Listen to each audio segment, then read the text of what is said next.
gamers. It's Sunday night. That means it's time for Will of the Dice to present Bloodlines. I am Tier the DM, he, him, the world's okayest DM, and I will be your guide through this cacophony of clusterfuckery that we embark upon this evening. Before we begin, we just have a few quick announcements and some introductions. First and foremost, we offer mature audiences. Viewer discretion is advised. Secondly, we are in no way, shape, form affiliated or associated with any TTRPG creators, publishers, manufacturers. We're just playing our game and sharing it with you. Alice? Hi, everyone. We at Will of the Dice do not encourage the use of nicotine products such as vaping, cigarettes, and cigars. Nicotine is an addictive and harmful substance, and we want all of you out there to be happy and healthy. Though some of us may be users of such products, do as we say, not as we do. If you already do use and are looking to quit or are trying to quit, there are resources out there, and we support you in that endeavor. Thank you, Alice. Locke? Hi, gamers. Long time no see. I've missed you guys. First, I want to take a moment and I want to thank the musicians who are providing music for tonight's show. They heighten our experience, they heighten your experience, they make everything better. Those musicians tonight are Kevin MacLeod, Michael Gelfie, and Patrick Taylor, our very own Peculiar Patrick. Thanks, Peculiar Patrick. Also, we'd like to thank some of our partners in this endeavor. First off, Red Panda Dice and Delights, fine purveyors of awesome dice. You should go and check them out. They make really cool, pretty dice. Look at them; they're so shiny. And then they make the really big dice, like whatever you want. We can get it done at Red Panda Dice and Delights. Link is in the chat. That's redpandadice.com. Also, we are proud to be partnered with NordVPN. NordVPN is a security service that you can put on all of your devices, and it keeps people from being able to see your information. It keeps hackers from being able to fish for details on you, makes all of your transactions secure, even lets you set your location to other countries, which we've previously discussed is a cool benefit if you have a Netflix account. Other countries have different things on their streaming services. So with one account, you can go all over the world and see what things they have over there. Also, and I just learned this, and it's really cool, Venmo doesn't work outside the United States. So if you're standing in London and you've got money in Venmo and you're trying to pay somebody with the money you have in Venmo, Venmo won't let you do it because it doesn't support the app in other countries. But with NordVPN, you can just go in and change your location through the VPN to the USA, and Venmo right on through. So go check them out and let them know that we sent you. You can do that by going to our webpage and clicking on the NordVPN link there at willofthedice.com. Thank you, Locke. Also, do you need a kick in the pants? Are you trying to get through to that next quest and just need a little energy boost? Go check out our affiliates at Phineas Coffee, top tier coffee for gamers. You can get there by going to bit.ly/WOTD Phineas. That's WOTDPHINEAS. That lets them know we sent you. And finally, you need to go find us on Patreon. Subscribe, help us out. You get access to things like After the Rolls, a show where everybody comes together and talks about the episode and their thoughts and feelings. We have audio dramas. We have interviews with the cast. We have monthly merchandise giveaways. And for the next 17 individuals that sign up, you get a 55 millimeter D20 table shaker from Red Panda Dice and Delights. They're awesome. Go check them out. That being said, that's our announcements. Let's get into introductions so we can begin. Hi, everyone. I'm Alice, the voice of Winter, the half-tabaxi, half-orc fighter with blue-gray fur and brilliant blue eyes, who is currently on a walk with her new boyfriend. So we'll see how that goes. We are both she/her, and you can find me on Twitter at Cap'n Cuppy Cake. Hi, everybody. I'm Christina, she, her, the voice of Tiami, also she, her, your Minotaur princess, and the first priest of Raza Hadar. And you can find me on Twitter at Tia Morskaskula. Hello, everyone. It's me, Patrick, a he, they, playing Shariz, a he, him Luxodon, paladin that has died to come back again and is still experiencing more to life than he has experienced before. And you can find me on Twitter at Peculiar Patrick. I am Dan. Hi. Some of you might have seen me before, way back when in a past life. But I'm doing a little guest starring here, playing Physic Fizdizzleman. Both he, him, father, one of the fathers of Kalira. So I'll be joining tonight. I'm on Twitter, but I just lurk. Don't find me. But you know. Hey everybody, I'm Ren Matley. Tonight I'm going to be playing Kalira. We are both she, her. And Kalira is a 2'8" tall halfling in appearance, but with a fuller figure and gnomish ears, little fangs where her canine teeth should be, short curly purple hair, and just usually a very bouncy, exuberant personality, wants to know what everything is, how everything works, and how to fix things. She's very excitable, very emotional, and very nervous that one of her dads is coming. You can find me over on Twitter at Ren_Matley.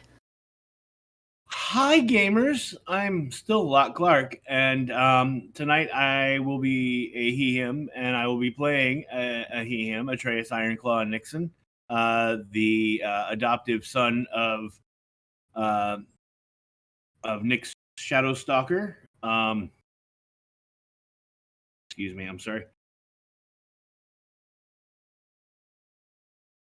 Apologies. And he is a shifter. He's got tawny fur, hair pulled back in a ponytail, long, pointy sideburns. And he thought he knew what was up, and then he didn't, and now he still doesn't, and everything's confusing. And his girlfriend might hate him, and he feels a deep weight of responsibility for the thing he's carrying. And yeah, so you can find me on the social medias at Lock Unruly. That's Lock with an H. And as I said at the beginning of this, I am Tier the DM, and you can find me on Twitter at Tier_the_DM. As always, before we begin tonight, our safe word is porcelain. And do we have any last requests before we get this party started? Not the face. All of the face. All of the faces. Not the fur. Blind some people, please. Hi, Dan. Damn, Dan. Damn, Daniel. Also, if the certain DM could let me into the owl bears with my request, that'd be appreciate you. Sorry about that. I'm still getting used to the new owlbear. I know it's new and it's weird.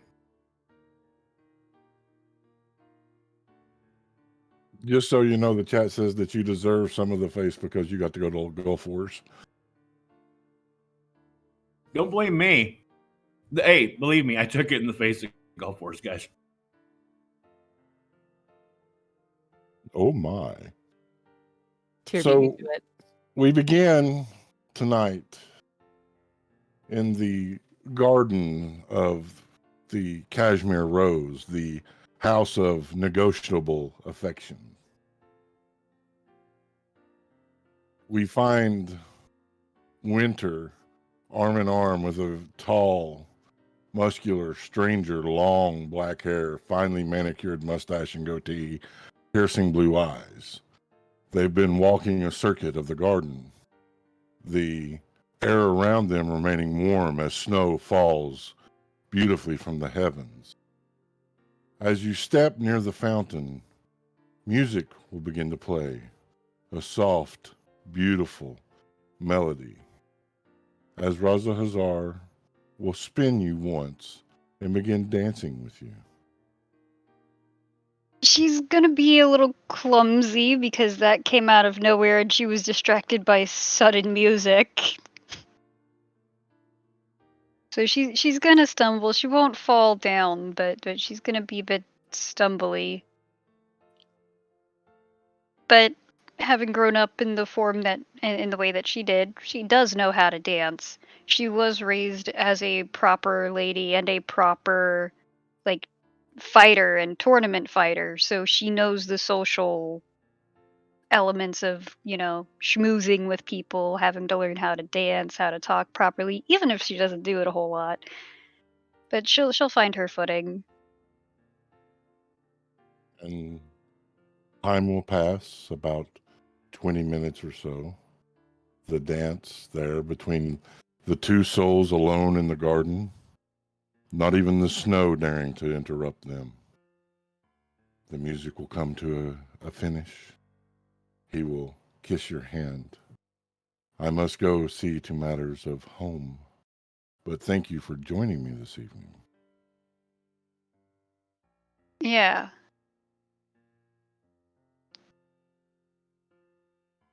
He will smile, a single brush against your cheek, will turn as the shadows will pull at his feet and devour him.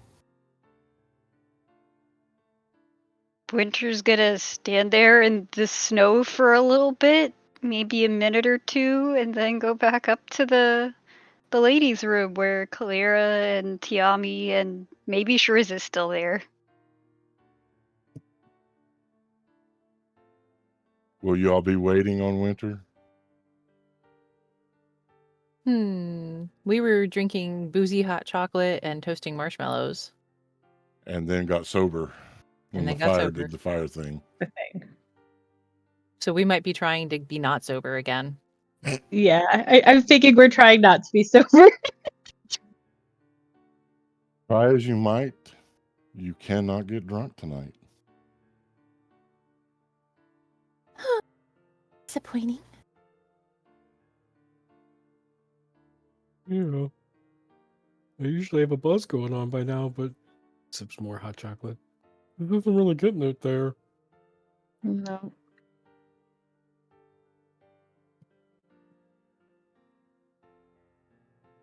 I mean, there's definitely other ways to drown our sorrows, but I wasn't really in the mood.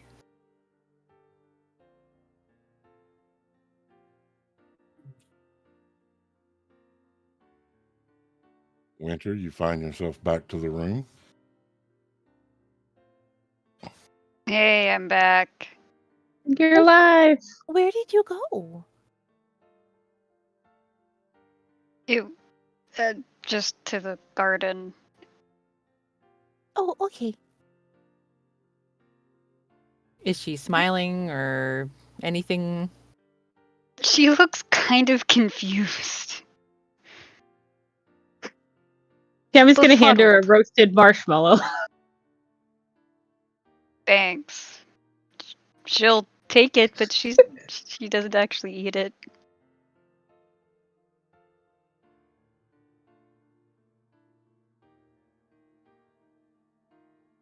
Sorry. Is it anything you want to talk about?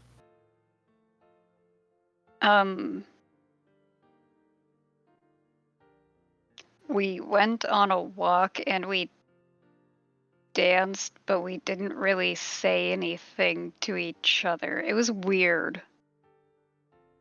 Ooh. Good. Weird or bad weird? Neutral, weird, I guess. Wait, are you saying you went out on a date? She's gonna shrug. I mean, walking in the snow, dancing in the garden, it sounds awfully romantic. I mean, yeah, but she'll hold up the flower that she has in her other hand that doesn't have the marshmallow. I still don't really know anything about him. Maybe next time you need to talk to him. He's probably out of practice. He's like a bazillion years old or whatever. Wait, was that like your first date? Not like your first date with him, but like your first date.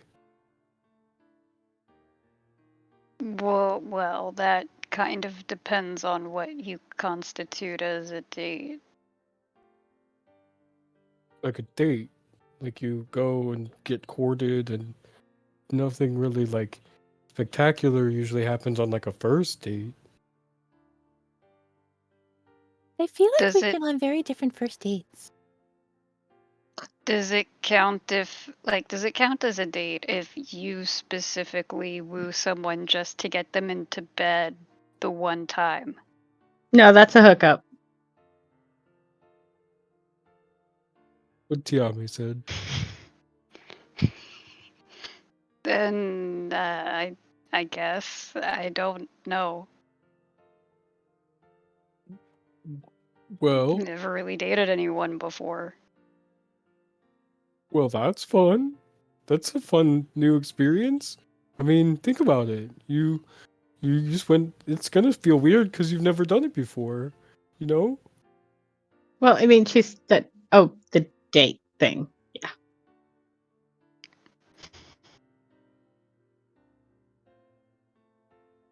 And we cut from here to a snow-covered rooftop, a shifter alone in their thoughts as the snow falls. Moments of moonlight peeking through thick clouds. What would Atreus like to do? I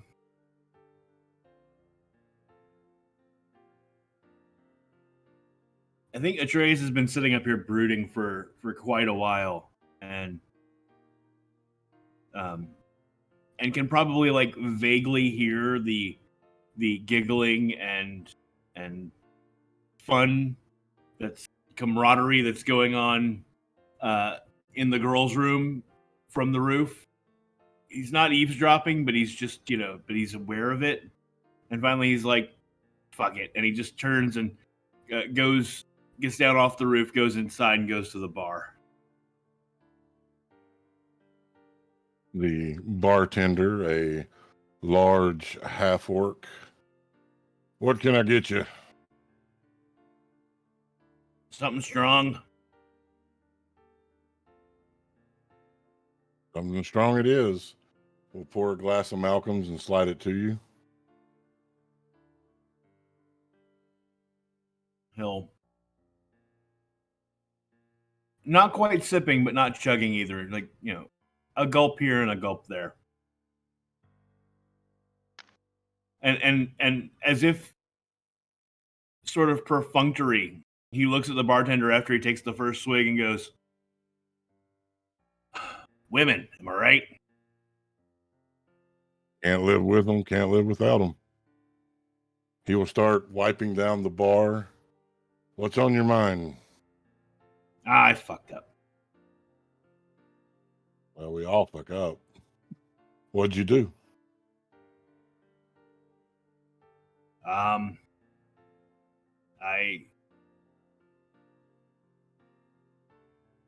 I was forced between choosing duty and a strongly held belief that if I didn't live up to my duty, the literal world could end. And saving her, and I chose my duty, and like it all worked out. We got her back and everything, but she's really mad about the choice I made. And rightly so. Like, I get it, but I don't know. I don't think there's any fixing.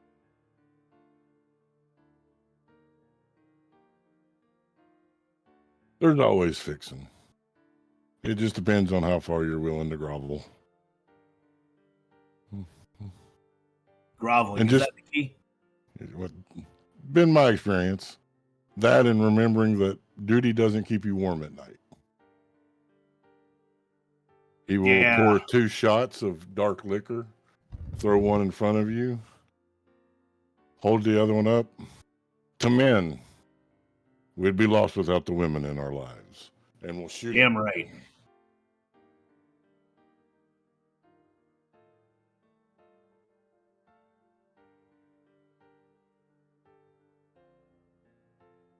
In Talidegarios, we are in a teleportarium. A gnome artificer about to take travel to the famed house of ill repute, the Cashmere Rose. What's Physic doing? Well, he's packing up, getting all of his vials and such in order. Lots of canteens and tankards filled with coffee and tea. Brewed up a few good batches. And probably looking over old journals of old tales that he's been through, and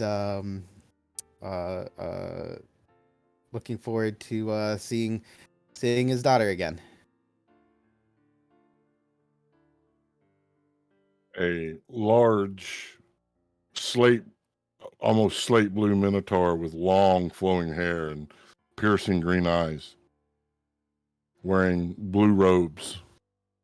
Master Physic, we have sent word to the gods at the Cashmere Rose. They are ready to receive you. Very good. Okay. Well, how long of a journey is it again? Instantaneous through the teleportarium. Oh, yes, that's right. I always forget. Good. Well, I do think I have everything in order. Everything. Am I forgetting anything? I know I am. I know I will forget something, but, well, I'll have to do without it. It'll be okay. Whenever you're ready, Master Physic. Onward, let's go. They will move a set of geometric symbols on a piece of slate. The floor beneath you will begin to glow. You will feel the falling away into nothingness as you and your belongings are taken to the basement of the Cashmere Rose, where two Dragonborn guards are waiting. There. I do believe I have I'm here to see a group. One of them's a small little thing, gnomish type. Do you know the group? Yes, Master Physic, we've been expecting you. Oh, wonderful. Rasputin, a small, gangly boy with short cropped brown hair and wandering blue eyes, will wander in. He's here for the party. He will gather your luggage, being deceptively stronger than what he appears, and begin leading you up the stairs.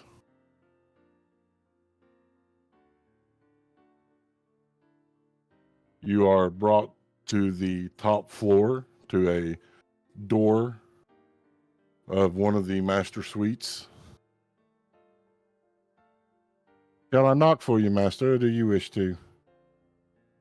I will. And you all will hear a knock upon the door. Oh, Who is it? Physic visitors man, at your service. Oh, Kalira's gonna bounce up, basically running at the door, going, "Tick!" and fling the door open and just wrap her dad in a hug. Oh yeah. Physic grabs her. So good to see you. oh my gosh, so much has been happening. Oh, you have to tell me all about it. I have plenty of coffee and tea. Let's have a sit down and talk all about it. Oh, okay. Come on in. Oh, wonderful. You will see the princess of the Minotaur Kingdom, the daughter of Tarios Frostmane, your princess, Tiami Frostmane, there. And again, you will see the Loxodon Shariz and the Tabaxi Orc Winter. Hello, it's a pleasure to meet you all. I know things were a little rough the last time we got to see each other. I didn't know if you'd remember anybody. Of Oh, yes, course, yes, you yes. know. You know Princess Tiami, of course. Oh, of course, absolutely. And this is my friend Cheriz. Yes, sure is, sure is. Mm-hmm. And my friend Hello. Winter. And Winter, yes, Winter. I'm sure you all remember my dad. Would you like some hot cocoa? Oh, that sounds delightful. Yes, yes, yes, yes, yes. He takes the cocoa, takes a sip, and takes out a canister, puts a little more in, some coffee in, stirs it up, takes a sip, takes out a canister, puts some tea in, stirs it up. Oh yes, now that's just perfect. As the others all sit there going, that's why Kalira does that thing. Shut.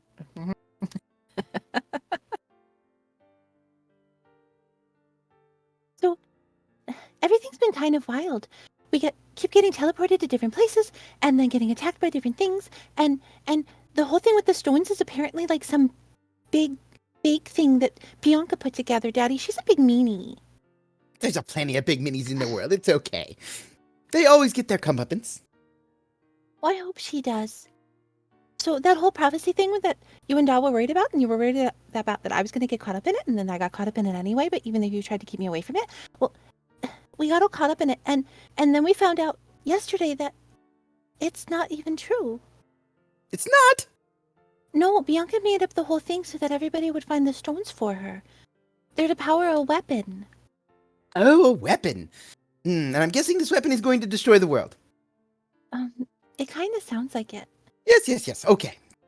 Absolutely fine. This is perfectly, absolutely acceptable. This is just my territory. The world gets destroyed, or attempts to get destroyed, about every year or so. So, we'll be fine. No worries whatsoever. I was thinking that if it needs 6 stones to work, that if we break one of the stones it needs, then it won't work, because no, machines don't work without all their parts, right? Very good idea. So I thought too. And she's going to kind of get sad and pouty looking. But anyway, we're still working on it. Oh, and Princess Tiami is supposed to meet someone she's supposed to marry in 4 months, so we only have 4 months to figure it out. 4 months. That's fine. Splendid. Plenty of time. Give me, somewhere between 2 hours and 4 months, and we'll get it done.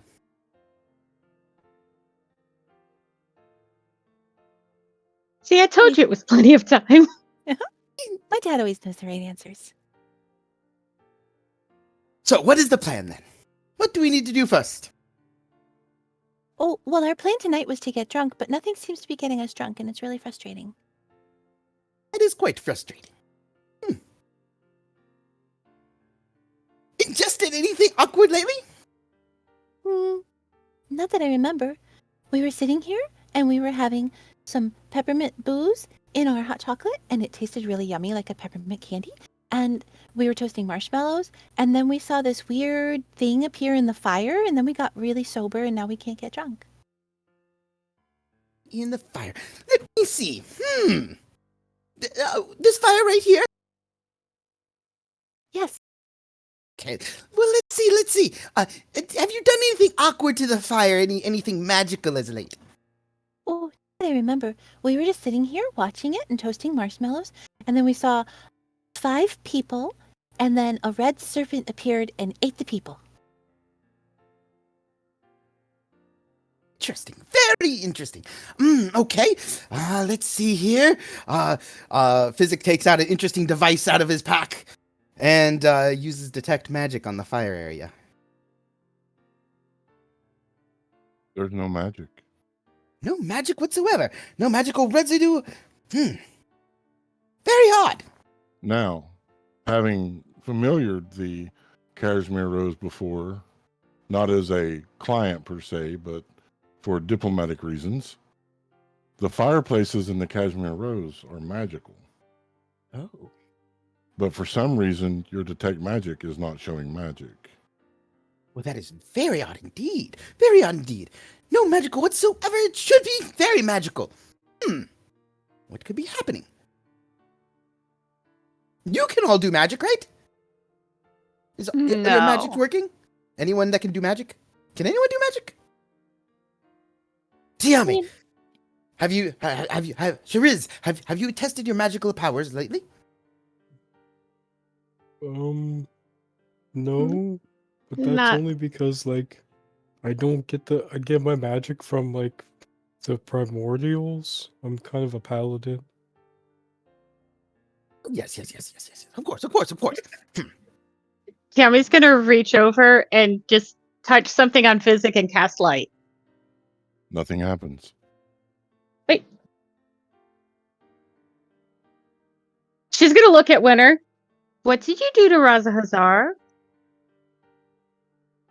Nothing. We went on a walk. We danced. I took the flower. You broke him. Look, we haven't even had the chance for me to break him yet. Maybe not talk about that kind of stuff in front of Kalira's dad. Ixnay on the talking about that. No, I just meant I get my magic divinely and it's not working. Shariz, try something. Shariz. Oh, Besides, my yeah. daddy's heard me talk about sex before. Of course, I'm Our family's not exactly shy. the normal part of life. And we swing back to the bar. Atreus, you too are not able to get drunk, though you have been doing shots with the barkeep who is definitely feeling it. But what you will find most disconcerting is that your arm is not moving.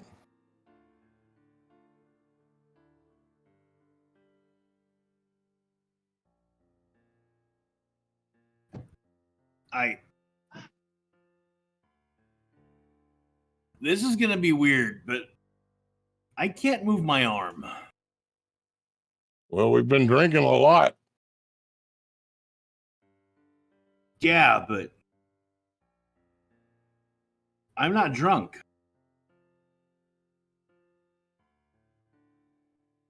Sure But you are. No, I'm really not. Kind of annoying, actually.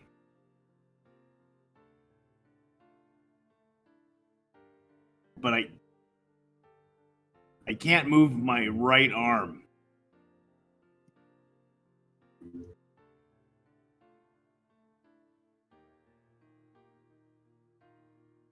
He grabs hold of it and picks it up. It moves on its own, like something's definitely not right.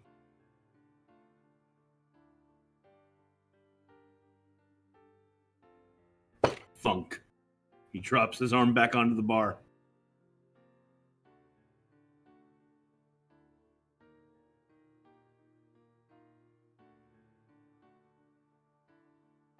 I think I better get upstairs. He's going to go up the stairs and knock on the door. Thunk. Thunk. Thunk. Kalira, dun dun dun, Kalira, dun dun dun, Kalira. Sorry, I watched Big Bang Theory today. Oh, who's there? It's Atreus. I'm sorry, Mr. Nixon. Is there something that you need? Yeah, something's weird. My arm isn't working. Oh, Tammy's gonna get up and run to the door. Okay. So open the door. Hi. Hi. Question: is your arm run on magic? I mean, yeah. Okay. Meet Kalira's dad, and she's gonna push you over to physic and close the door. Being a artificer, Dan, I will let Locke describe what you see, but it will be fascinating indeed. Wonderful. It is a his arm is made of metal. It is plates that seem, well, generally, I don't know what they're doing right now, but generally the plates shift around and move slightly on their own. There is a red glow that seems to come from within the arm. And it is, and it functions just like a regular arm would, except right now it's like his arm is numb and he can't move it. Absolutely spectacular. Very interesting. It's quite unfortunate that it's not working, though. I wonder what we could do. Oh, do you want me to get my tools out? Yeah, absolutely. Let's Sure. see. Yeah. Mr. Nixon, would you mind having a seat on the floor so Daddy and I can reach better? Sure. Kalira's gonna go get her little trunk out, speak Gnomish to it so that it enlarges to regular size. It does not enlarge. Oh no. Oh, sure. Well, That's weird. I've got some tools in my pack, but the rest of my tools are in there. Oh dear. Oh, here, wait. Sure is. Go to our room, get my pack. It's got all of my tools in it. Do you still have the schematic of your arm? Yeah, we did have a schematic. Oh. Yeah, I'll grab the schematic too. Should be I'll in my just grab pack. your pack. Bring the pack, yeah. He goes out Hey. of the room. Sure is. Check on pork pie. Goes out of the room and goes to the other room to get his pack and check on pork pie. As you enter the room, Shariz, pork pie is laying there, unmoving. Pork pie. He'll go over and cradle pork pie in his arms. Pork pie, come on! Shaking this animatronic dog. Pork pie.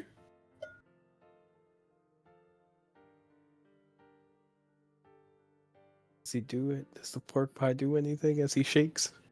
No. No! Oh! He screams. Okay. Do we hear that? Give me a perception check. Oh.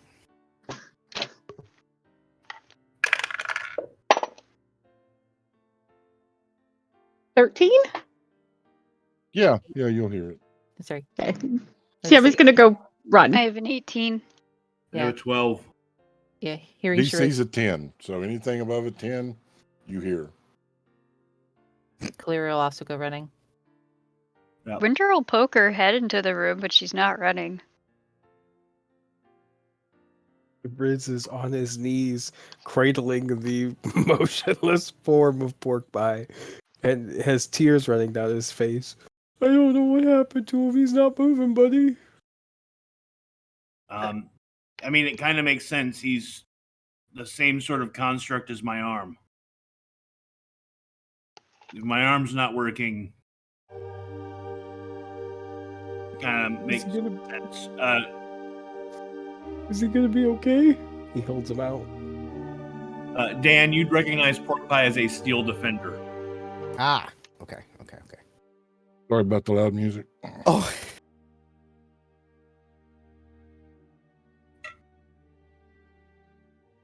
Wow. Okay. Very interesting. Well, let's see. Let's get in here and check these out. Let's look at the arm. Want me to look at the arm first, or the pork pie first? Oh, we should probably look at the arm first. Okay. Is it Very funny? well. Yes, he's right. Pork pie's like me. He's made of science and magic. So if there's no magic, he doesn't work.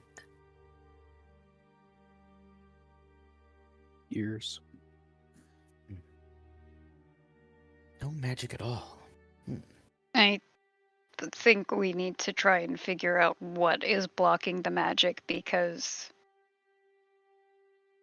I mean, there hasn't been a problem with that here in my entire life. Oh, maybe we should check the room for anything that might block magic. Glyphs, runes, spell components. In both that kind of- rooms? Uh-huh. Okay. Atreus did say his arm stopped working downstairs, though, correct? Yeah, I was at the bar. Oh, that's a good So it's point. definitely not localized within the room. The establishment at the very least. So perhaps we should go outside. And I was trying to get drunk, Yeah, we can't get drunk either. but the bartender got drunk. So it's not everybody. I will attempt to. But be fun. I'll attempt to cast light. To use my magical substances to create a light source. Nothing happens. Well, my magic is not working either, apparently. Just Are to you be on the safe side, I try to make a flame. Nothing happens. No, I got nothing. Hey, Tiami. Yeah. The teleporty thingy in the basement, does that work off of magic or does that work off of science? Would I know that? Nobody knows how they work, just that they do. Don't know. I mean, it worked to bring physics here. Mm-hmm. I'm sorry, Mr. Fizz Wendelman. I apologize. Whichever is fine.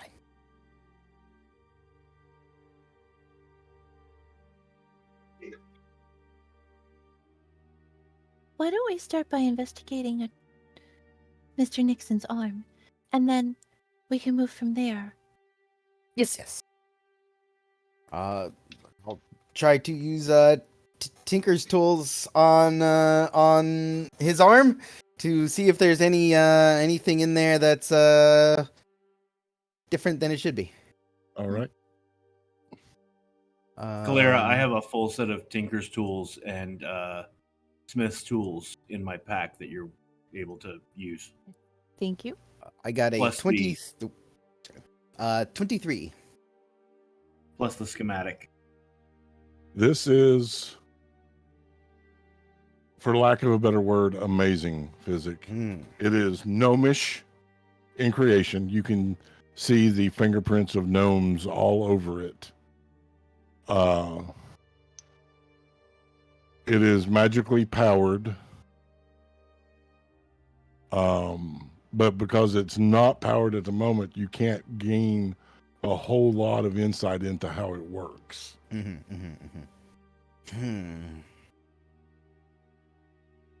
Lyra's gonna get the schematic out and basically spread it on the floor next to them, kneeling in there. Well, you see, and she's gonna start pointing things out, talking to her dad about, what connects where, and that sort of thing, so that they can nerd out over it.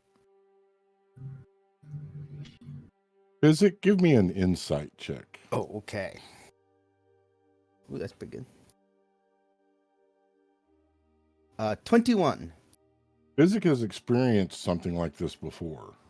Oh. As the excitement of the arm settles into curiosity, you will remember that there was a time when you and the unknown unspoken 11 who faced the Battle of the Demon's Bride faced a vanisher that was able to stop magic.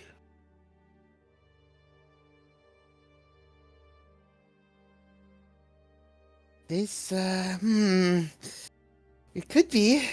Hopefully it's not. It could be a vanisher. Oh, We've what? heard of vanishers, haven't we? Wait, you mean like that bitch cutlass from my dad's stories? Oh, you mean like the one you and Aunt Ren talk about? Uh-huh. Oh, that's not good. No, this is very bad.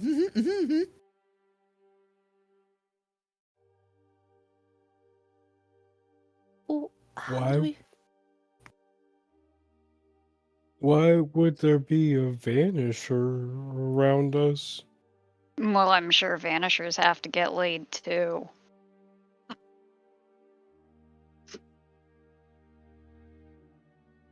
I don't know. I was thinking all the people that were after us, but that's a legitimate concern, I guess. But why would we not be able to get drunk? The alcohol here magic based? Here would No? no, It is not. Hmm. no, it's not.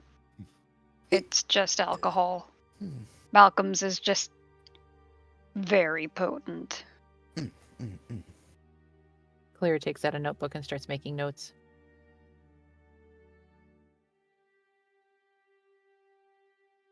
Hmm.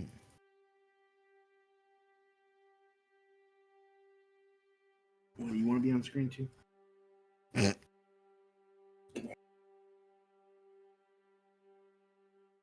Behold, the inky void. Oh. Kitty. Does Physic remember if the Vanisher was like location based or if it was like curse based where it affected people and then or do they have to be within a certain radius? They can. It's focused on them, but depending on the power of the Vanisher, they can expand the area of effect. Okay. So, depending on how powerful the Vanisher is, it could be very close, it could be further away. So if we move to another location, we may be able to use our magic again. Mhm. Unless the Vanisher is just plain following us the entire time. In this case, yeah. But if they did follow us, we'd eventually notice they were following us, and then we'd know who it was. This is a good point. Very brilliant, Violet. Tammy's gonna look outside and see if she sees anything, like in the courtyard in the street. Give me a perception check. 19. There is a cloaked figure standing near the fountain in the garden, holding a blue orb and staring at the cashmere rose.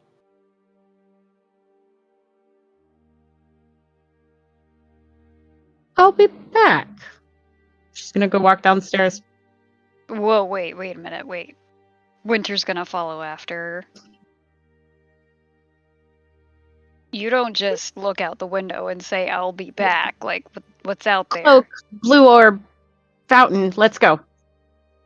At the mention of blue orb physic, that is a Vanisher. Well, that is what we are looking for. Wait, everybody needs to make sure they have what they need. We can't use magic. How do we defeat it? Do I have any idea of weaknesses or It's very, strategies? very vulnerable to melee attacks. Oh, okay. You hit it real hard. What's the deal with the blue orb? That physic does not know. I don't know. But blue orbs sound magical. So maybe hit the blue orb. That could work.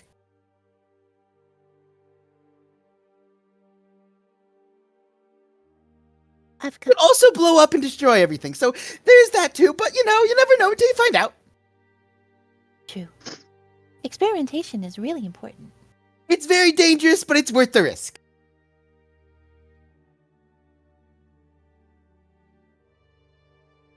She's just gonna look at Tammy has just kept walking the whole time.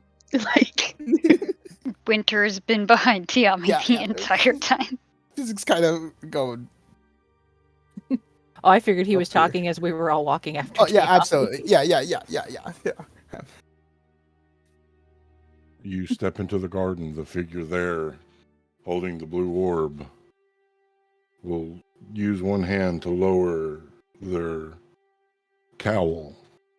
You will see long red hair and piercing green eyes.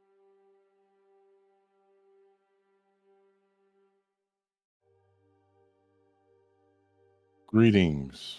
Sure. Hello.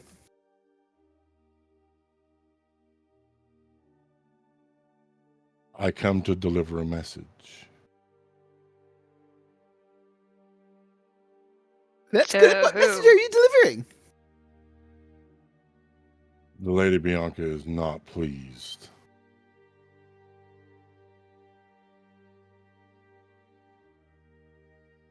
Well, you know, frankly, neither are we.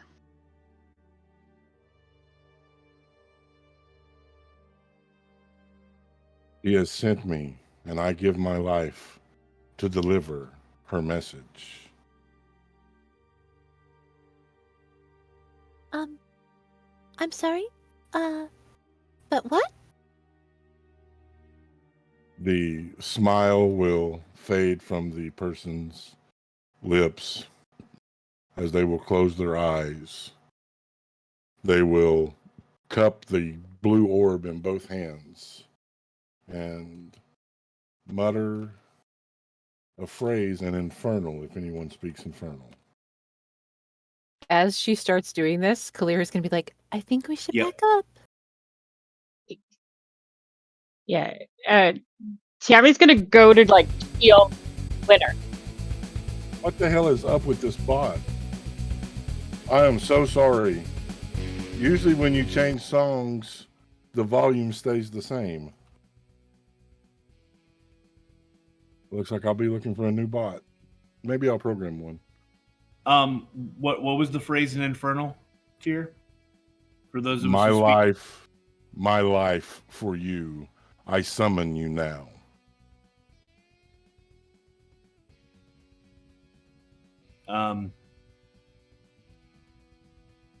As she says that, Atreus is going to put himself in front of Kalira.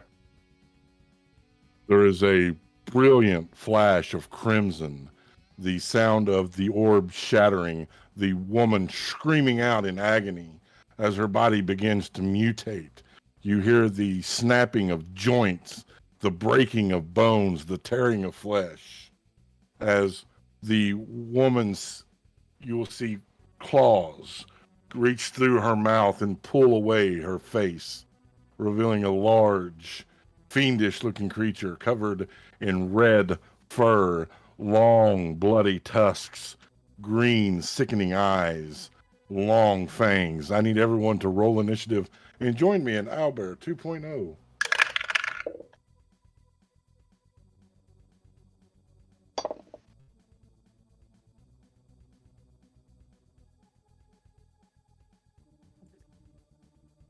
Today's map is brought to you by Kawaii Tier.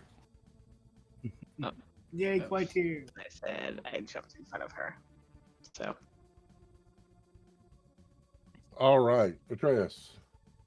19.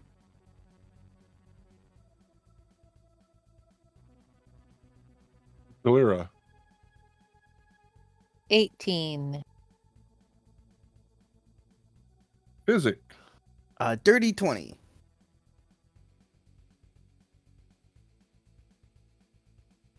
Gariz. 1-1. Yami. 4. And Winter. 16.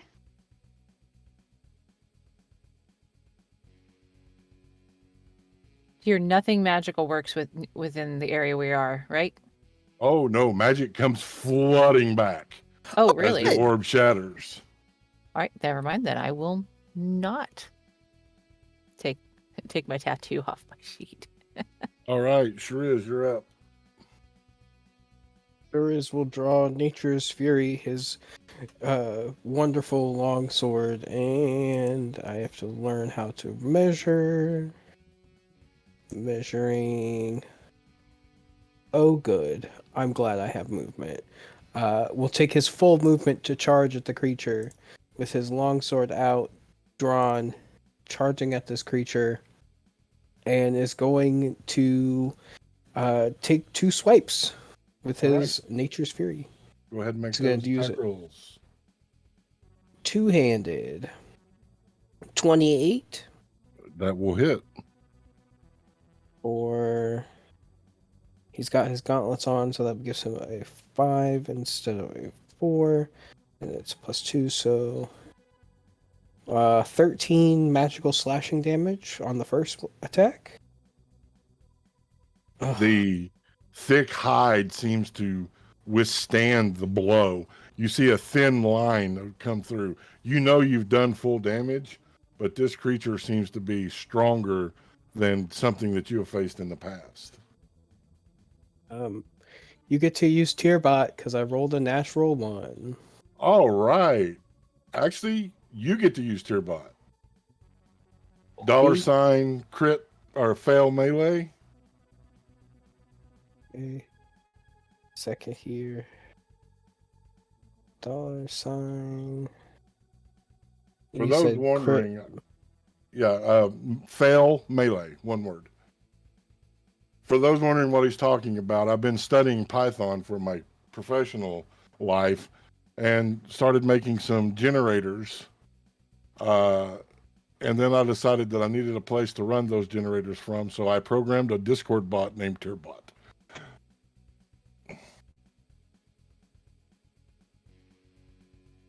It says that I have a broken item, but I have a bag of holding, and there's really nothing in my bag that is breakable. Okay.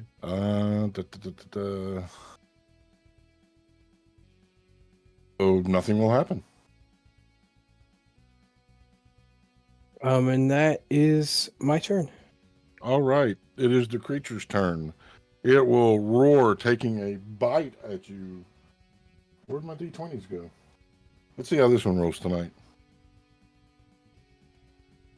That is cocked. That is a 7. That will miss. Second bite We like this Is it- D20. is a dirty 20. We just 30, like it. 20 will hit.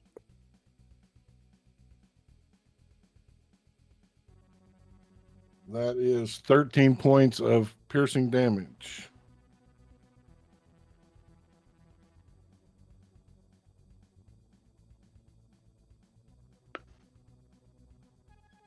And I skipped you, Physic. You're supposed to be next, so go ahead and go. Let's see here. This is a garden area. Basically there are some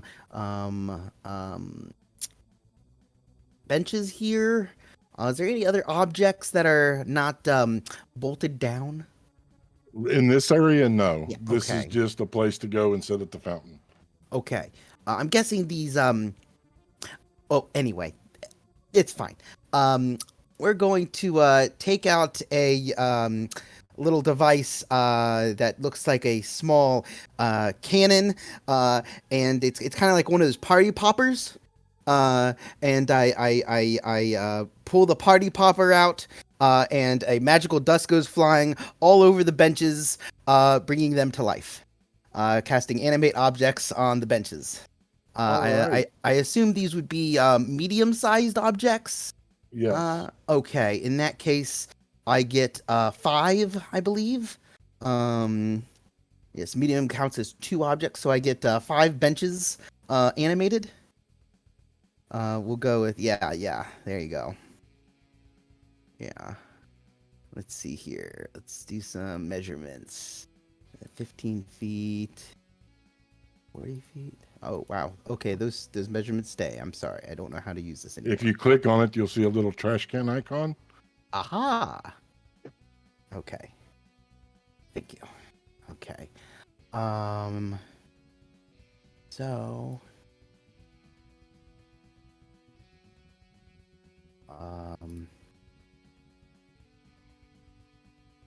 they can move.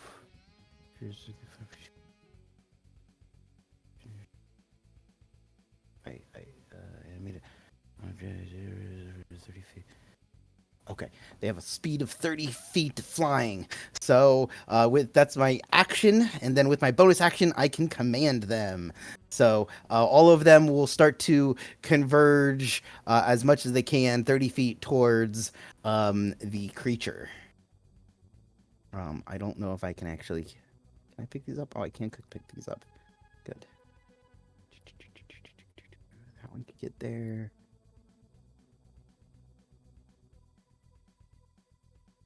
Okay, this one can get here. Well, I'll move those other ones later, but it looks like 3 of them can get there and attack. So those 3 will attack. Benches hoy. Let's see. We got 2 15s and a non-natural 20. None of them? Oh, man. Oh, wait. Are you... I'm muted. Oh, I'm you're sorry. muted. Okay, okay.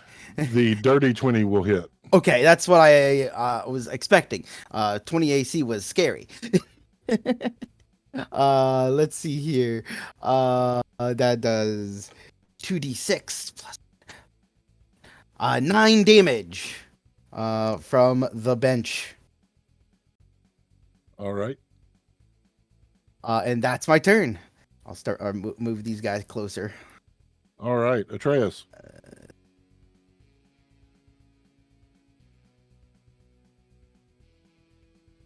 Haylock, you're muted. Thank you.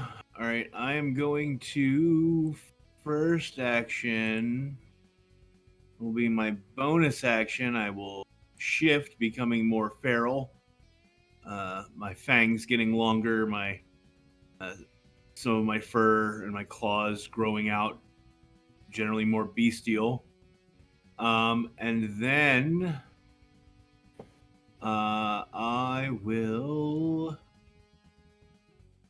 I'm going to cast Moonbeam at 5th level. Okay.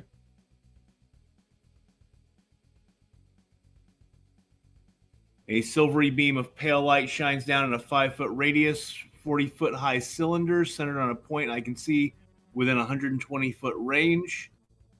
Until the spell ends, dim light fills the cylinder. When a creature enters the spell's area for the first time or starts its turn in there, excuse me, it is engulfed in ghostly flames that cause searing pain and must make a Constitution saving throw, or it will take 5d10 radiant damage. On a failed save, it takes half as.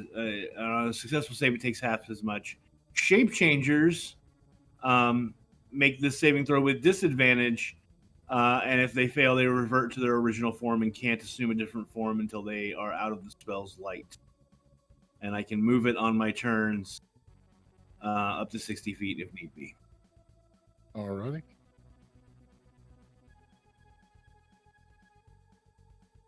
So when it starts its turn, we will resolve that. Is that your turn? That circle is really big.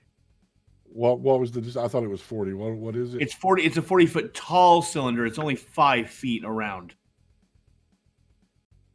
Oh, I'm moving the wrong thing.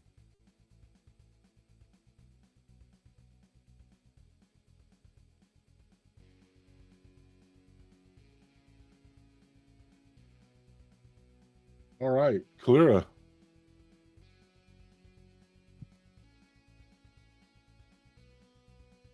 Sorry, I had terrible timing and popped a gummy in my mouth as you said my name. Kalira's going to pull a vial from her pouch, look at Winter. You want to be big? Can you repeat that? There's a storm going on, so occasionally people are cutting out for me, which... what can you do about the weather? Right. Kalira pulls a vial from her pouch and looks at Winter. Do you want to be big?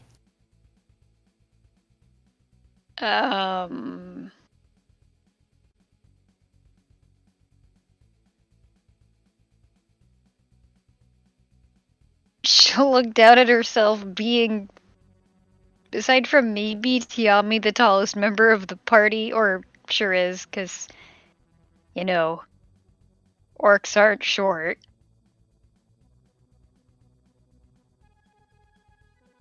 Really big.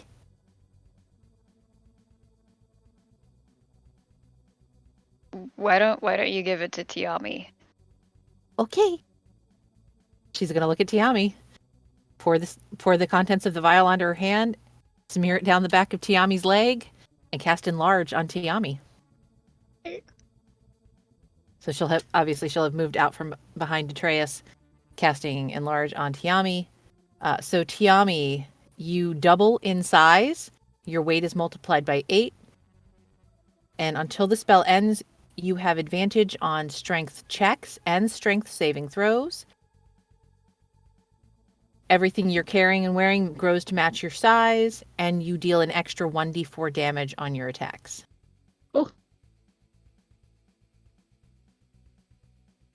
Very good one, Violet. Is that your turn? That is my turn. All right, Winter.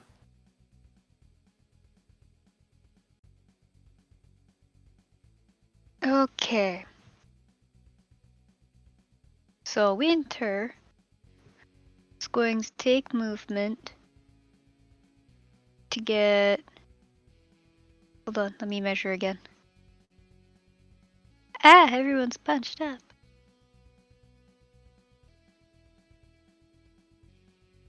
Okay, that's. Hold on, I had moved the monster. Let me put him back where he goes.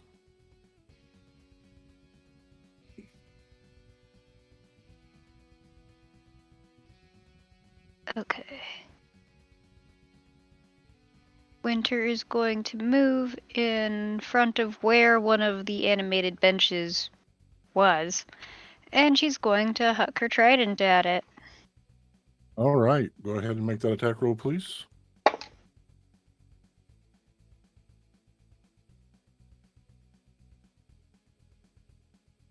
$16.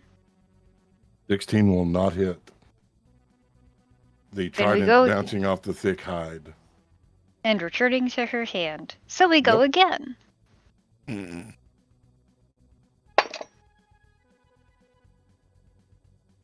Okay. 25. That will hit. That'll be one of you fellows. 13 damage. And that is All her right. turn. That will bring up Tiami.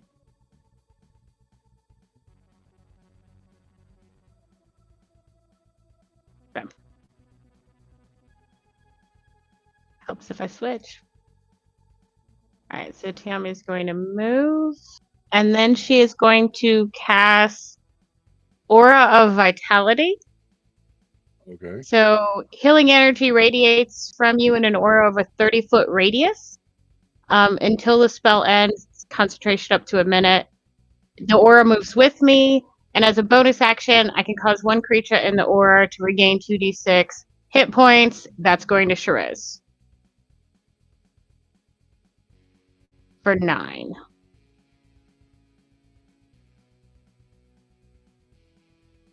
All right. Is that your turn? Mm-hmm. All right. Sure is. The second verse is same as the first. He is going to take 2 swings two-handed with Nature's Fury. First one's a 29. That will hit. 10 points of magical slashing damage. Okay. Second hit, 14. 14 will miss, bouncing off its thick hide.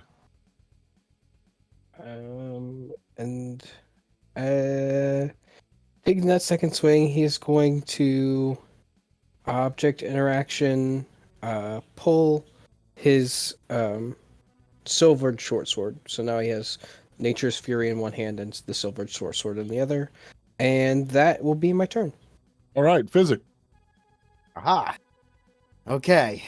First off, all of those benches are going to continue to converge onto the monster.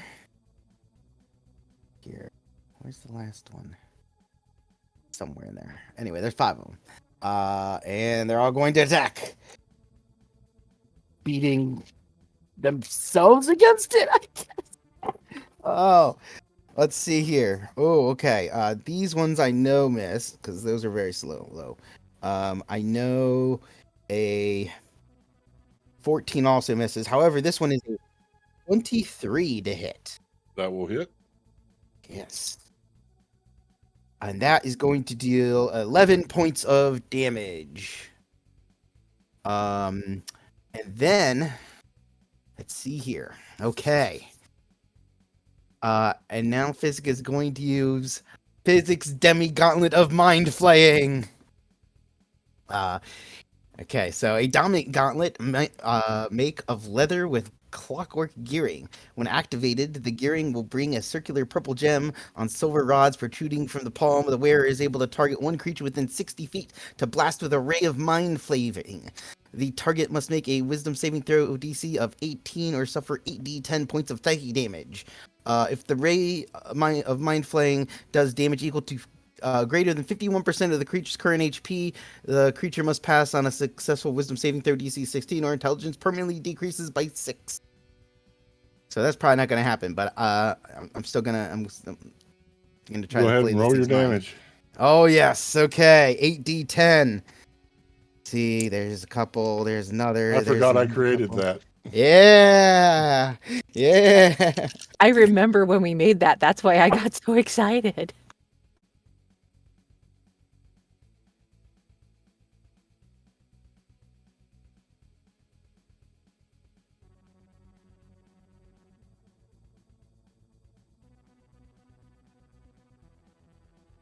Oh, goodness.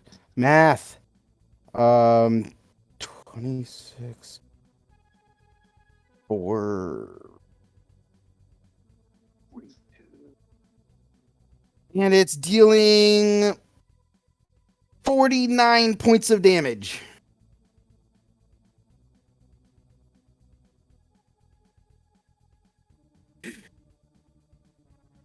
The creature roars in pain as it gets hit with the Mind Flayer Demi Gauntlet. The creature will stare at you, Physic, its eyes glowing. I need a... Too dark in here. Wisdom saving throw. Uh-oh. Pretty good, luckily. Oh, yeah, that's good. That's a 24. Okay, you are fine. Yeah. The gaze of days unwilling to permeate your mind, the creature will roar, a thick mist exploding.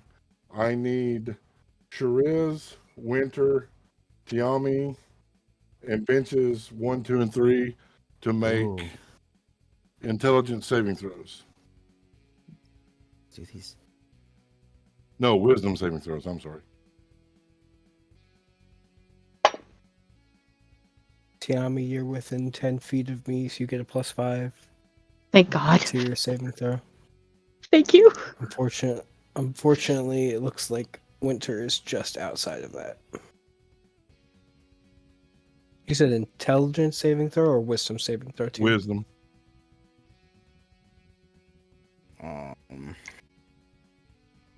All right. Shariz. Dirty 20. All right. You will take 15 points of psychic damage.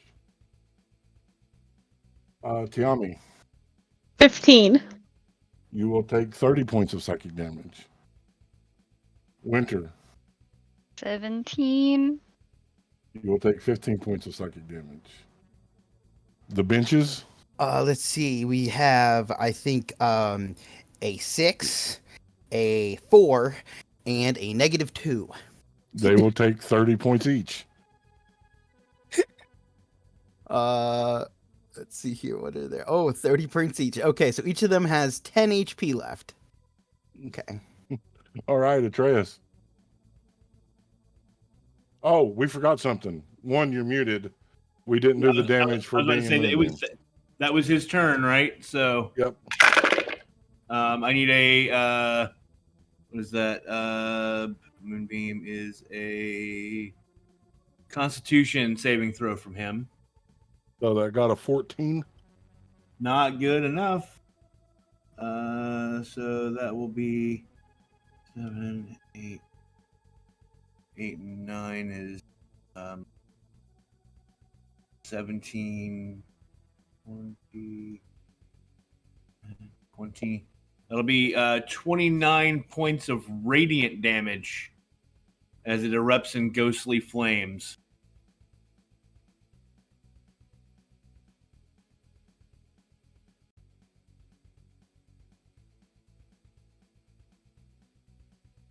Oh, it howls. The radiant damage seeming to do more damage than normal as it roars in pain. Excellent. All right, and then I am going to. I'm going to move to there. And by there, I mean just south of Tiami, moving up 40 feet.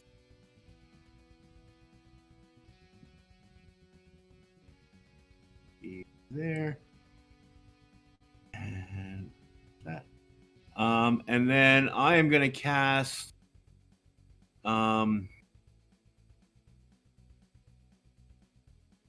Druid Fire Shield on myself, but I'm going to use the alternate version that lets me make it a chill shield. So I become surrounded by icy cold energy. And that will end my turn.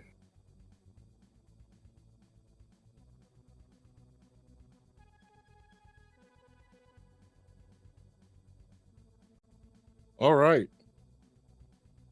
And that will bring up Kalira. Alrighty, everybody else having moved further away. Lyra is going to move down the map. I should measure before I move. Sorry. That is one of the nice things about Owlbear 2.0. The fact that it leaves your measuring stick up. Yes. You can measure and then just move your thing to the end of the ruler. Kind of nice. I'm going to move down the map slightly. Oh, helps if I get the right tool. Sorry, y'all. I'm still getting used to this. I'm going to move down the map so that I have a clear line of sight between Tiami and Atreus. She's going to draw her crossbow and attempt to fire on the fiendish creature. All right. Make that attack roll. Halfling's luck. Yay! I remembered. 19. 19 hits. Ooh. So the sparkly purple bolt coming out of nowhere as she pulls the trigger, striking the creature and doing 7 points of damage before it vanishes. Okay. And that is Kalira's turn. All right. That will bring up Winter. Alrighty.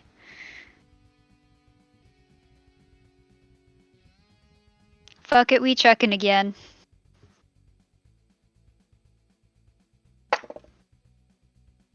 That's not gonna hit, because that's a 13. 13 will miss. That's much better. That is a 26. 26 will hit. And that'll be 13 damage again. It looks fucked up. That is her turn. All right. Tiami. Okay. Tiami is going to move the rest of the way in so that she's next to Shariz attacking the creature. Move my little ball. First we'll do the bonus action to give Shariz the healing, and that's 11 points of healing. And then she's just gonna try to attack the creature. Okay. Does 19 hit? 19 hits. Awesome. Oh, I rolled really badly. And I get a plus on that, right? From being 1d4. large? I will take it. So 7 points of melee damage. All right. I need everyone but Locke to earmuff.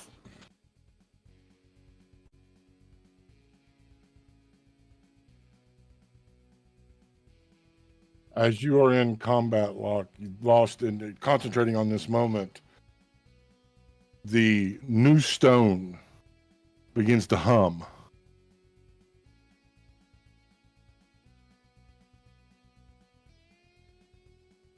Okay, is it doing anything else? Just humming? It's humming and vibrating.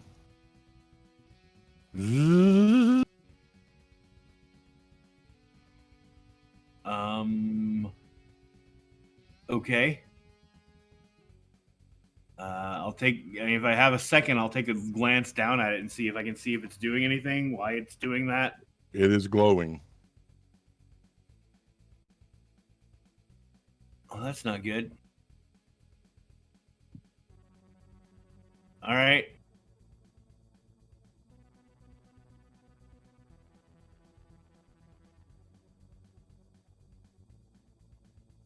See what happens to it.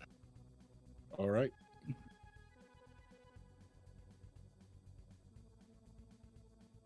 There is a powerful explosion emanating from Locke's arm as the second crystal that was in shatters.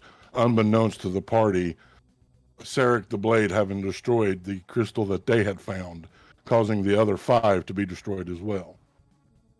Roll a D100 for me, Locke. Okay.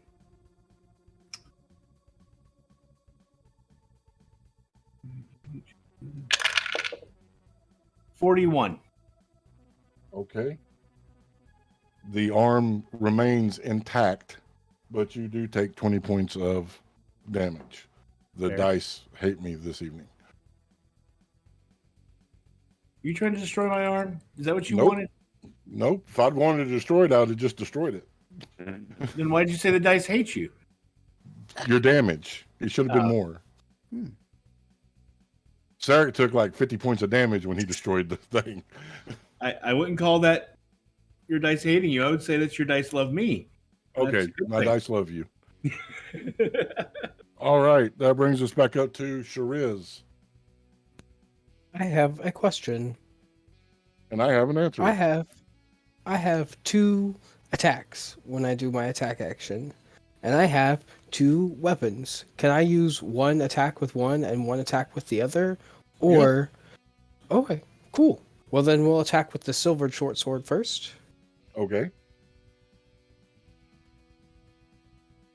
Or a 23. 23 will hit.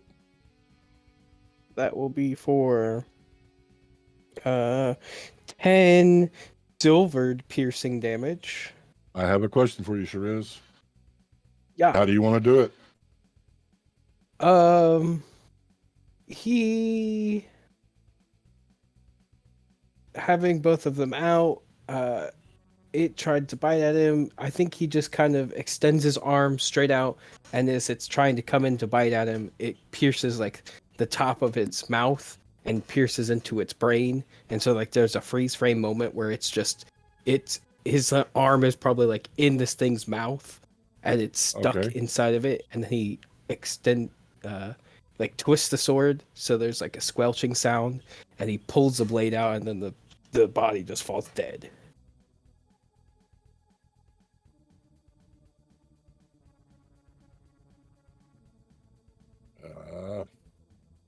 We're going to have to go without music for here on out. The bot is being stupid. The creature collapsing. Black crimson blood bubbling. Atreus and Kalira will feel a psychic force run through them. They will see as if seeing through the eyes of Xanther. The image of Lucius holding one of the stones and it exploding in his hand. Lucius will grab Xanther by the throat, doing 62 points of damage as he slams him through a wall, but making sure to keep him alive as he has use for him yet. Unbeknownst to the party will be the wails of Lady Bianca. as the stone they have is destroyed. The weapon that Glandamir has been hoarding so closely, useless. The demon that was sent by Lady Bianca, the Vengor, a fierce fiend of the abyssal realms, dead in the gardens. And this is where we're going to take our first break. So we'll be back in 10 minutes while we get our snickety snacks and our beverages of choice. Hang out and we'll see what Phineas happens coffee. next. Yes, well, we get some Phineas coffee.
back. Thanks so much for hanging out while we took our break, while we got our snickety snacks and our beverages of choice.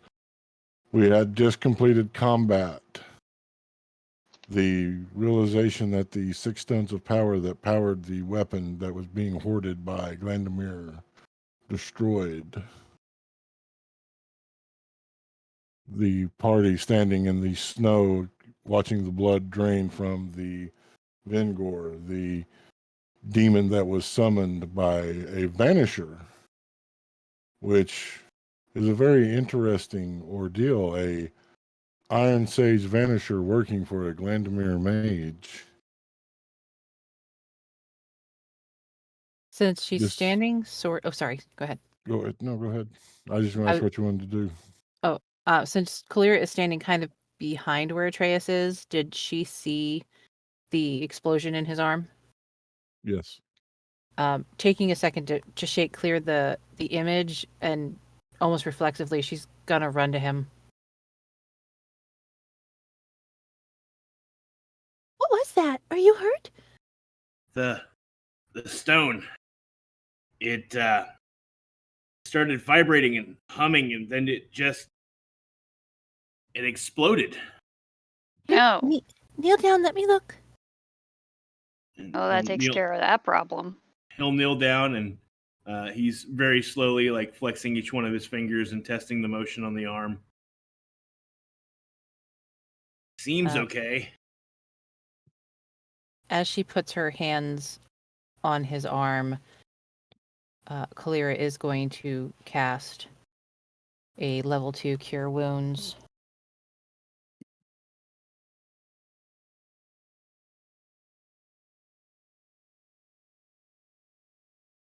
So that's 16 points of healing. That's better. And he's gonna grab the arm and cast Mending, just to fix any damage that might have been done by the explosion. Tammy's going to go ahead and cast Prayer of Healing. Since Kalira moved, we're all in the circle now. So all of us, if you need it, can get 13 points of healing back.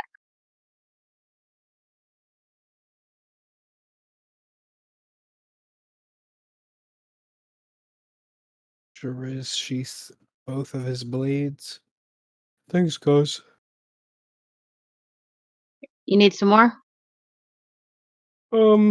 I think a good night's sleep will do me good.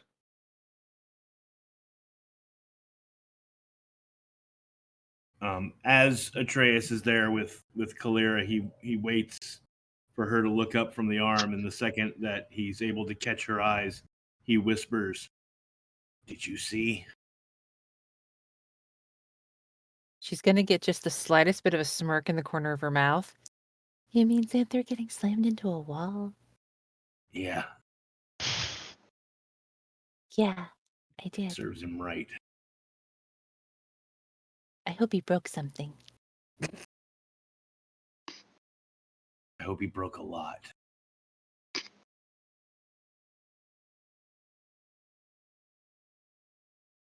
For what it's worth, I am sorry.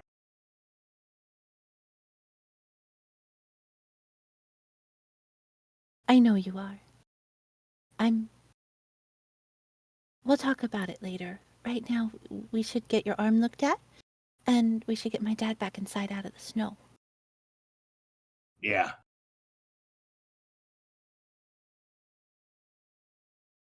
Oh, Bingham, Daddy. Look around, turn around. Daddy! Yes. We should probably put any benches that aren't completely broken back. Oh, great idea. Good idea. Yes. Well, he makes the benches magically waltz back to their sitting positions and pours some magical oil over them to mend them with mending. Okay.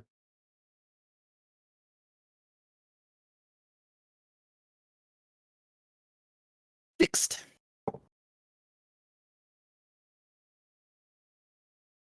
We should all Uh, get back inside. Hey, Tyr, Yes, how much snow accumulation would you say there is now? about an inch. Okay, that's enough. Before Winter heads back inside, she's going to find a nice little non-bloody spot of snow and just sort of fall back into the only 1 inch of it. Just roll around a bit before getting up and going back inside. Okay.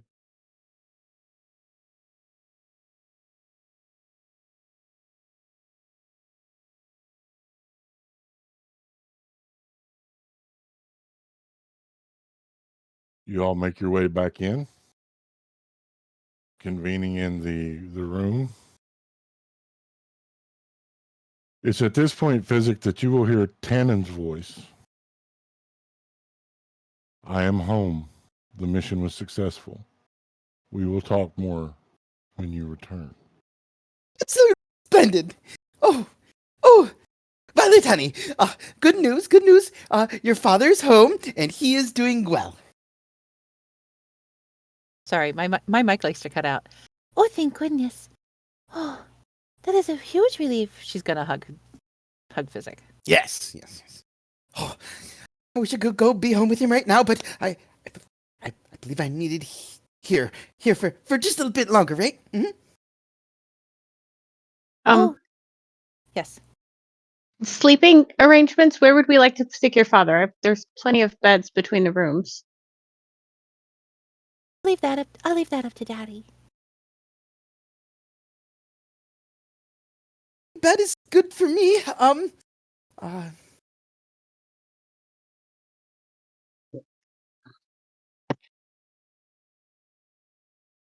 Basically, do you want to sleep in our room, or do you want to sleep in their room, Mister Wizzleman? I suppose I will sleep in with which room has more room? Well, um, uh, I don't know. You're gonna have to cuddle up with somebody wherever you sleep. Hey, that's absolutely fine. Mm, Ooh, I should Mr. check on pork pie.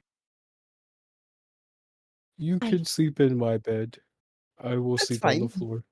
Oh no! I'll take the floor. I'll take the floor. Believe me. No, some no, of my no, no, no please. no. I No. insist. I Some of insist. my You're a royal consort person. You deal with court stuff. You're very important.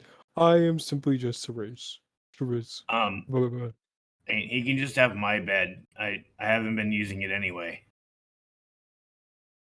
Oh. Well. very Okay then. well. If you insist, I enjoy sleeping on the floor. Some of my best memories are sleeping on the ground of caves. I found him sleeping on the floor under a table in the lab more than once. Mm-hmm. That makes a lot of sense, actually. Tyr, I go check on pork pie real quick. Pork pie is there, automated. Happy to see you. Who's a good boy? Who's a good boy? Come on. Bring pork pie back in the room with me. Oh yay! Sammy's gonna go play with pork pie. She misses her puppy. So, Atreus, we should probably catch you up on a few things. Sure. Yeah. Sure. So, we found out about the stones of power. There are only 6 of them, and they were very breakable. And we were planning to break them, but I guess someone broke one, and they're all connected. And if yours randomly broke, then Not should I do just. an insight check?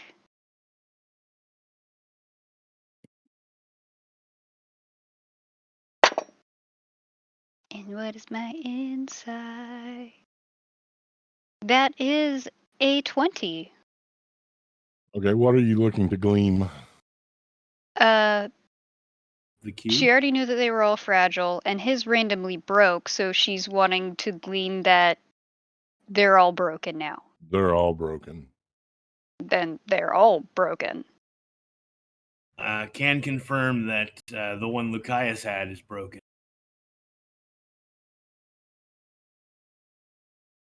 It was really weird. I saw this image in my head of the stones blowing up in Lucius's hand, and then he slammed Xanther into a wall. That was my favorite part. Yeah, that was really good. Wait, both of you saw that? Tiami sure is. Did you see that? No.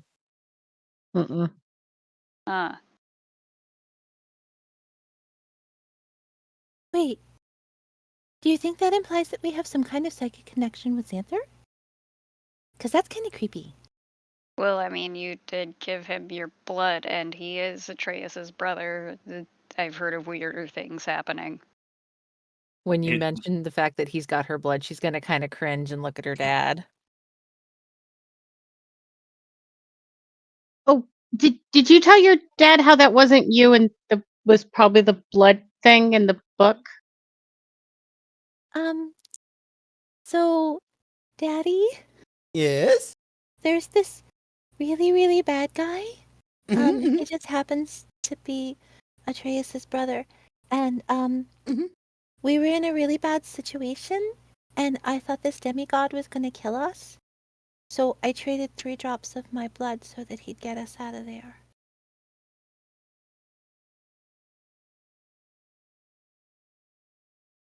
Very powerful being has your blood. Well, we killed 2 creatures.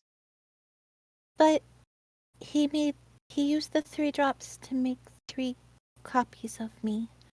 Well, that's just terrible. Okay. So there's a random copy of you just running around, huh? Tyr, was it Tannen's voice she heard asking about the book? It was physics. Do you remember when you sent me a message and asked me why I took the book? Oh, yes. Yes, mhm, mhm. That wasn't me, Daddy. Oh. So a copy of you has the book. Oh.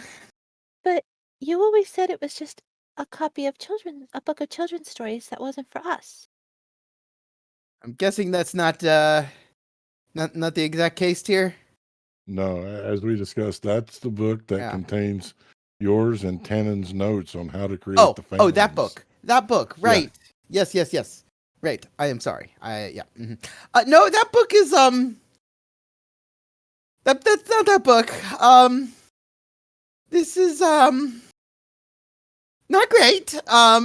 So just be warned, there might be multiple copies of all kinds of people laying around now. So just as maybe. Hopefully not. What do you mean, multiple people? Um,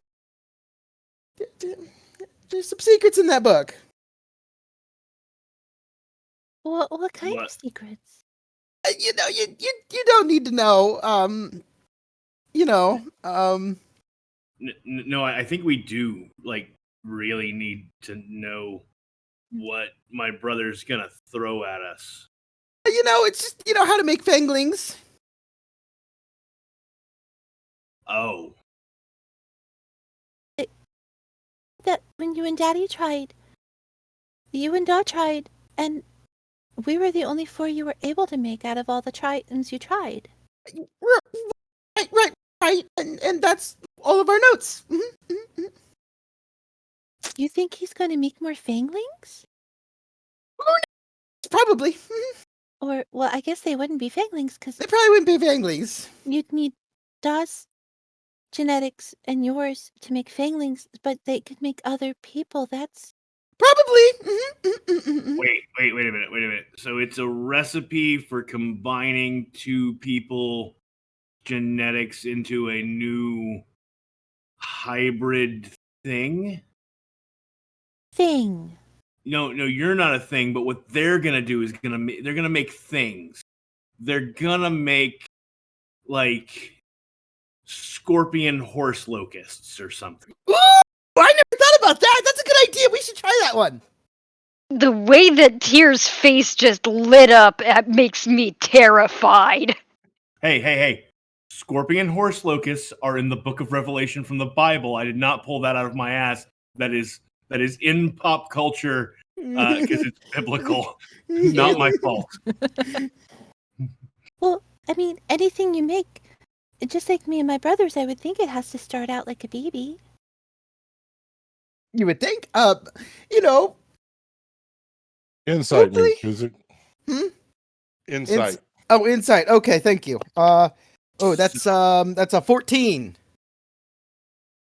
Yeah, that sounds about right. So hundreds of tiny baby scorpion horse locusts.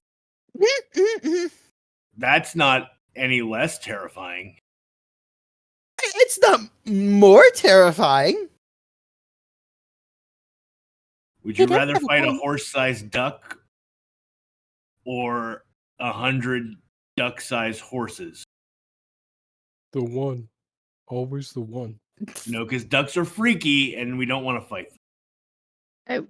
Kind of anti-killing babies if we can avoid it.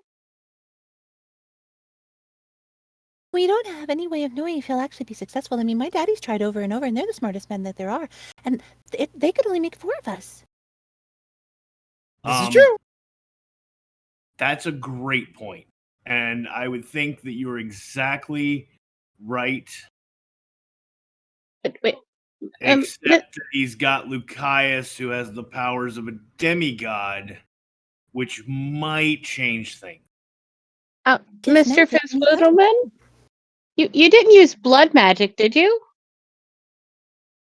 Do we use blood magic? You tell me. It was your. Oh. Well, I mean, we used mine and Tannin's blood, if that's what you mean.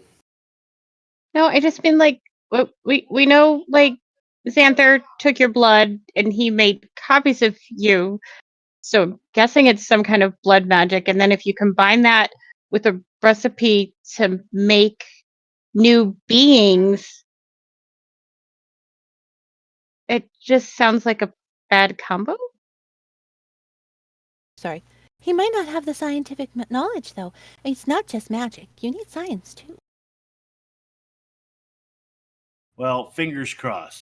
And Atreus attempts to cross his fingers. And it works.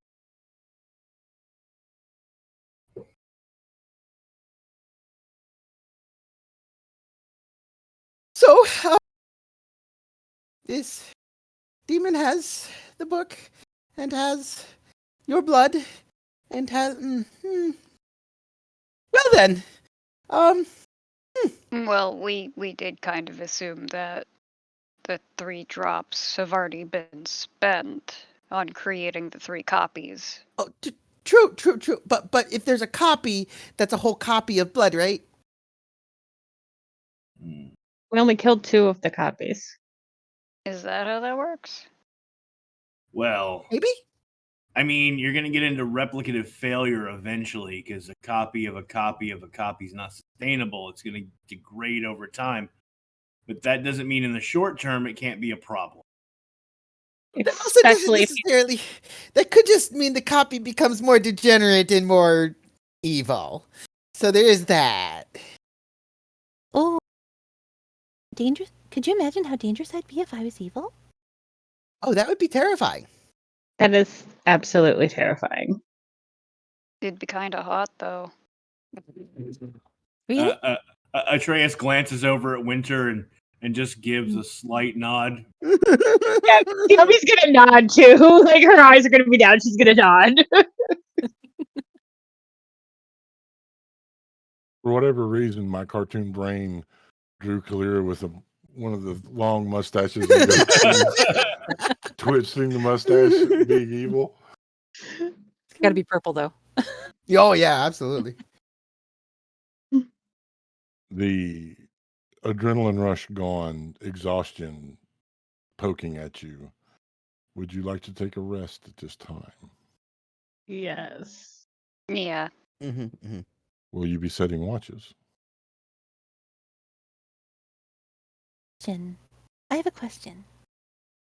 I know we said we were going to sleep in separate rooms, but with what's happening, should we stay in one so that we can be together in case something happens? Or do you think it'll be safe for us to be in separate rooms? Well, I I'll mean, go get my stuff. if you people don't mind sitting on the floor, we can alarm the windows and door again. Mm-hmm. Good old fashioned cuddle puddle. Wonderful. How big are the mattresses on the bed? King size. Sure is. Come help me. And she's gonna try to like take one of the mattresses from the boys' room and move it over to the girls' room to put on the middle of the floor. Oh, okay. I'll help you. I can get my stuff at the same time. You'll get his stuff and help Tiami move the bed. All righty. Idea. It'll be like a giant sleepover. We can even do Shiraz's makeup.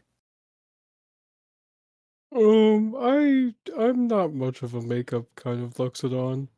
Oh, okay. Hey, You could paint Sure my is. toes though. Oh, okay.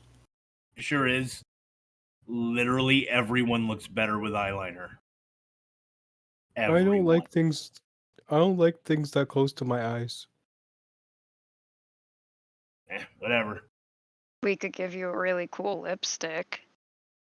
Again, I'm not really much of a Luxodon, a makeup Luxodon, but you can paint my toes. I That'd was be like, kinda cool. Tiami's already getting her nail polish so she can grab one of his feet.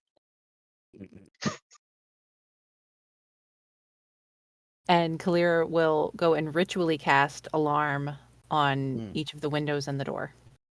Okay. Since it takes Well- 10 minutes for each, it'll take about half an hour.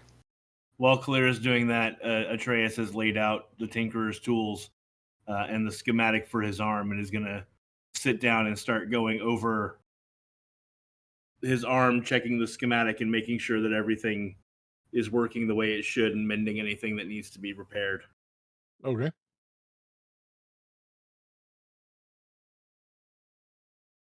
Winter is gonna get out of her armor, stay in the clothes she had underneath it though, and just flop back on a mattress, any mattress.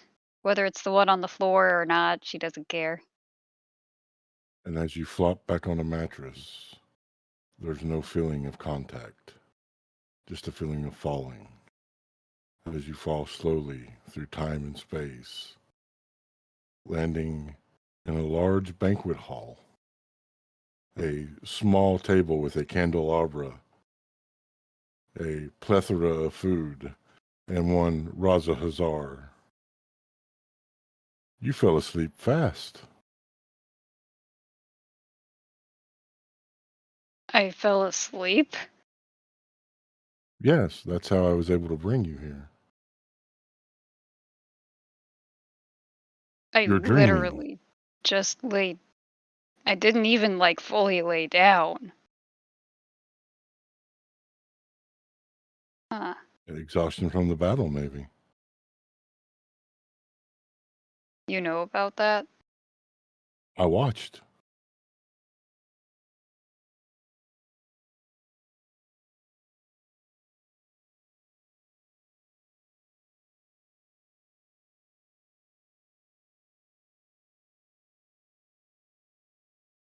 She'll sit down, I guess. He will pull the chair, allow you to sit, take his own seat. You are a very accomplished fighter. Well, I mean, yeah. And modest. Hey, tourney back brackets don't lie.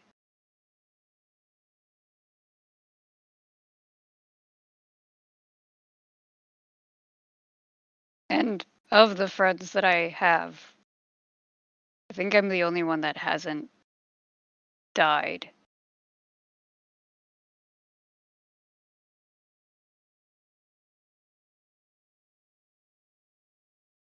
Death is such an inconvenience. Especially when you're trying to save the world. Have you ever noticed that the world always needs saving?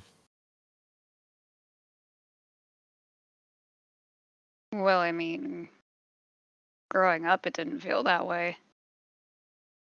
You had a very blessed childhood.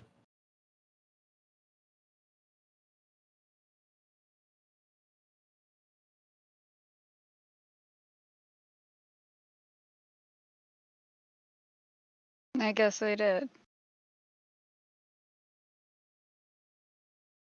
And the conversation will carry on as you slumber. Everyone can take a long rest.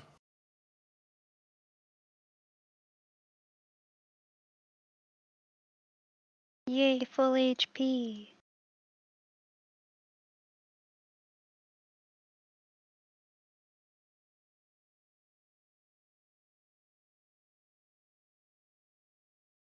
Winter, you will be the first to wake, feeling rejuvenated and rested, even though you remember the conversation that lasted for hours and the wonderful food that was prepared for you.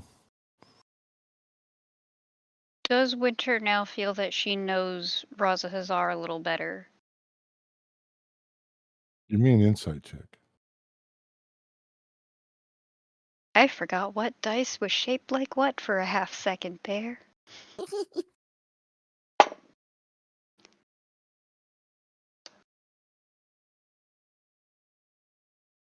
That is a 9. She does. She doesn't feel like she knows him intimately. Like they're not like deepest, darkest secrets revealed, but she did learn a lot about him. That he is an individual that takes his word to be very serious and that he tries to keep the scales balanced. And that he will also, during the course of the conversation, reassure you that the only thing that was spoken of you between his exchange with Tiami and himself was that once she became the priestess of Raza Hazar, he charged her with making sure you would stay safe. There was no deals or anything like that made. He learned his lesson.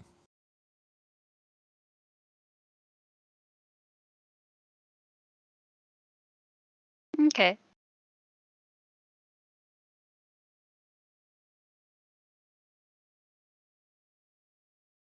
You all awake. It's a beautiful new day. The sun is shining, the snow slowly melting, the wind blowing gently. It is a winter morn. The shops and houses have smoke coming from the chimneys, the smell of baked goods on the air, the hustle and bustle of the cashmere rose from below. It is a beautiful morn in which you are all alive, and the salvation of the world has been handled. There's a time for reflection and contemplation, as you have nowhere to rush to today.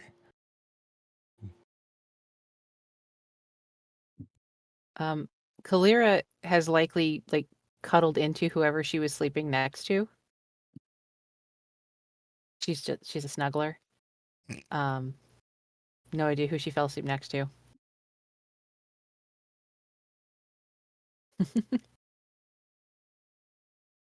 She'll because my brain likes that image of cuddling.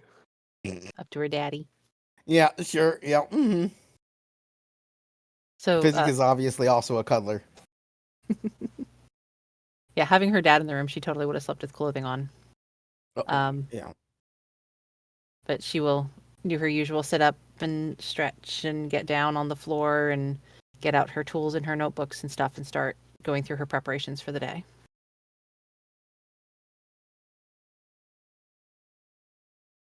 Yami's going to try to find a corner with Shadow. And if she can't, she'll even go to the boys' room if she has to find somewhere with shadows before she does her prayers. Okay. Yeah, it's not hard to find. Physic brews some fresh coffee and fresh tea.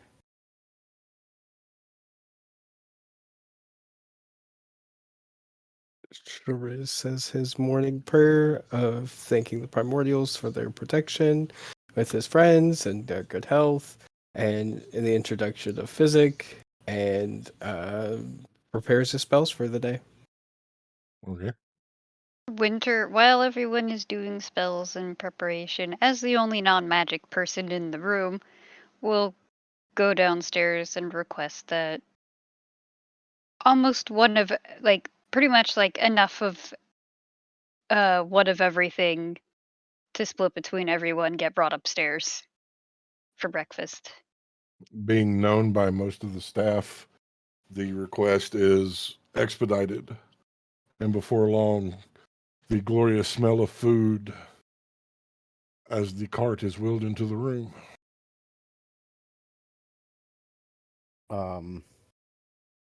Is anyone drinking Physics coffee? Yeah. Whereas Clear well, absolutely would.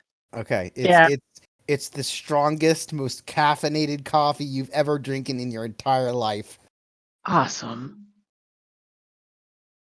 Winter will take a sip of it and like jump back and like stare at the cup. This is a lot like the kind of coffee my dad used to make. Oh, good. Yes. Tannen and I perfected the recipe in some of our first adventures together. It's very reminiscent of orcish coffee, which is very, very strong. I was going to say it's like the Malcolms of coffee. Yeah, it tastes like home.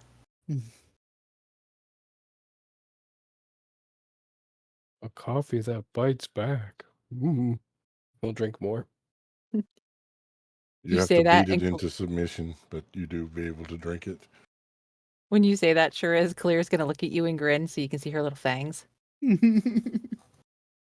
This coffee's almost as good as Phineas coffee. Coffee for gamers. So this is the first time in a while you've had some downtime. So y'all are gonna have a couple of days. We'll let the dice decide. 5 days Oh, wow. downtime. What would Atreus like to do in these 5 days? I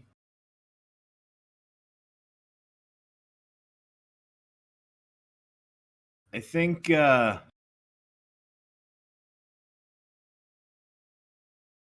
Atreus is going to work on brewing some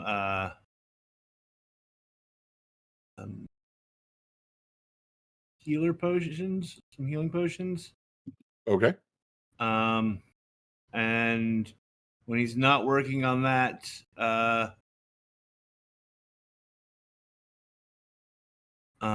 he's going to find a spot in the gardens and using Druidcraft create a little planter box full of salamander orchids. Okay.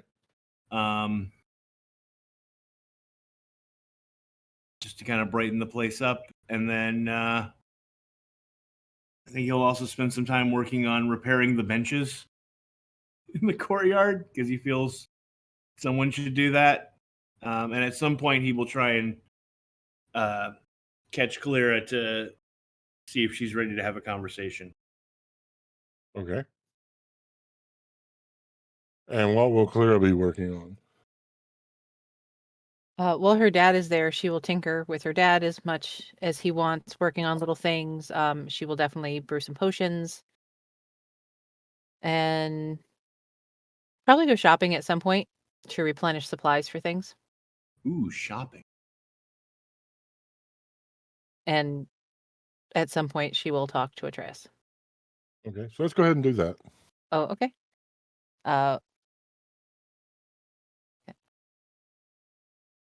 Hey, can I show you something? I suppose. And he's going to take her out to the garden and show her the planter box he's been working on.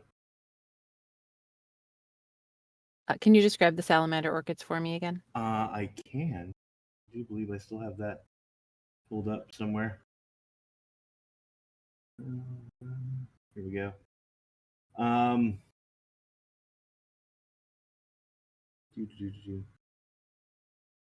Similar in form to many types of Cataleus orchids, the stalks and leaves of the salamander orchids are composed of red-hot brass, which support blossoms of gold and crimson flame.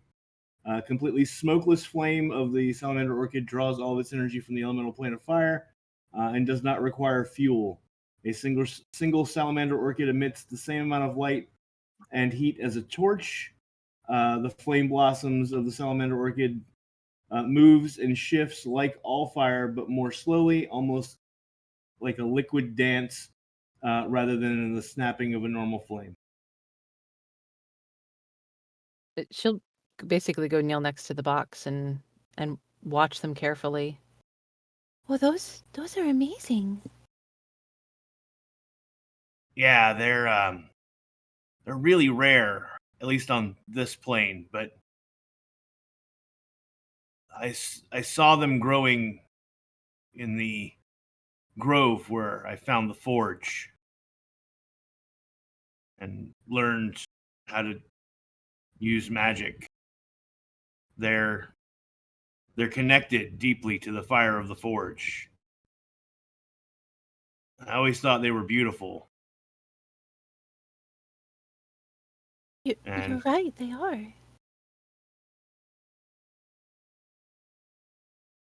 They might be the most beautiful thing I've ever seen.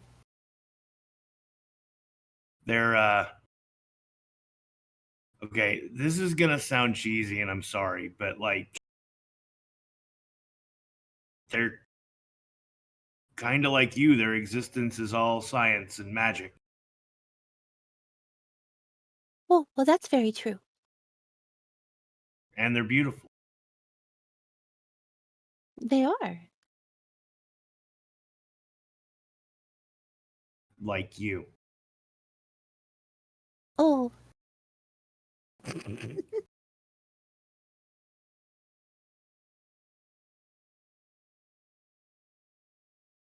Look, I get it. I understand if what we had is gone. And regardless of that, it's not going to change how I feel about you. But if you want us to just be friends, I will totally respect that boundary.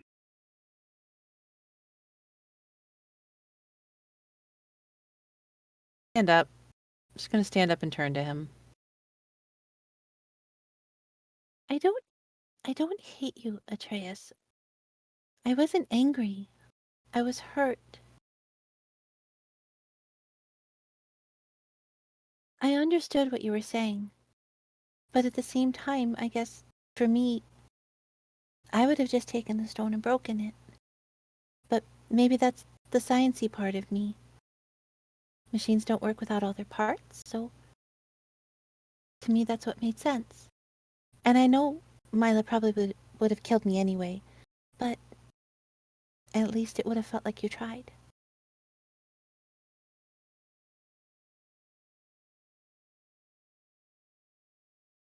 And I get what you're saying, and I'm not saying you're wrong. And, well, he looks down at the empty spot in his arm where the crystal used to be. And it looks like you were right. But from where I was sitting at the time, we'd been lied to so much that I had no way of knowing if destroying the stone would do anything or how to destroy the stone. Or I just knew I couldn't let it into her hands. And I felt the responsibility of that. You know, my mom saved the world. And she's already got 2 shitty kids who are helping to maybe bring about the end. And I can't be the third. Someone has to stand the line. Atreus, I understand that there's a lot of pressure being the child of a hero. You've met my dads. Well, one of my dads. And I know there's a lot of pressure to it. I felt it too growing up. Even when this all started. And yeah, I get that your brother and your sister kind of turned out to be assholes. And I am sorry about that. But I think your mom will understand that you're trying really hard to do the right thing. If anything, I think she'll be disappointed in them. I know I would be. If I had kids. But I can't have kids, so that's a moot point. Anyway. There's always adoption. There is. But some of them are going to turn out bad, apparently. Atreus, even when you have your own kids, sometimes they turn out bad. It's not about being adopted, I promise you. I know. The real point here is that I was going to fight tooth and claw to get you back, no matter what. But in the moment, handing over the stone to stop them from killing you, or to make them release your soul, like, one, can't trust anything they say, and two, we had nothing solid or concrete about how many stones there were or if we could destroy them. Protecting it seemed like the right thing to do. I'm going to put a hand on his. Atreus, my dad's always taught me you shouldn't live in the past. You've got to focus on what's in front of you because that's the only thing you can affect. Maybe it's time to let it go. Yeah. You're letting it eat at you.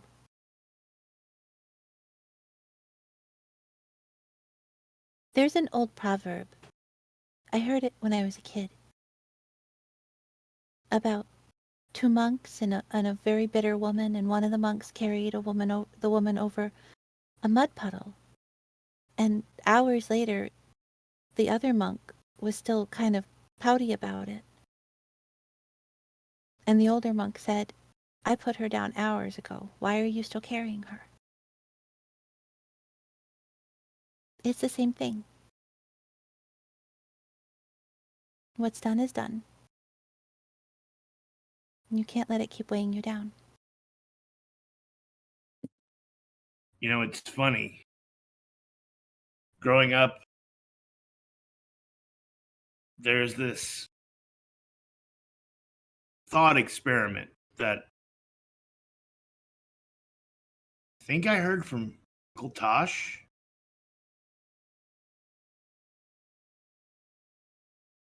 It's about trolley, people in the path. And you think to yourself, if I had to choose between one person and everybody else, the math says that should be an easy choice. Nobody talks about having to look the person in the eye and the pain afterward.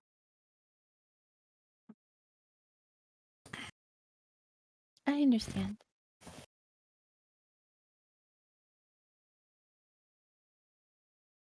You know, I've had my heart broken so many times at this point, I think I'm just kind of used to it. And I know that in 4 months, I have to go back home. Tiami has to go home, and my duty is to my princess. And you have to decide what's going to be the best thing for you.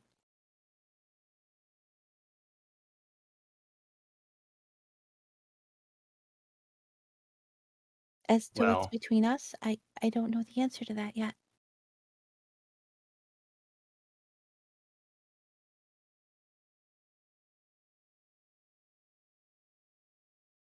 I guess we'll see. As to where I go in 4 months, well, I guess that depends on where we are. You would go to Taladagarios for me? Here it's nice. When things aren't exploding, it's beautiful. I'd like to see it. Be nice to have a guide, too. She's just gonna nod.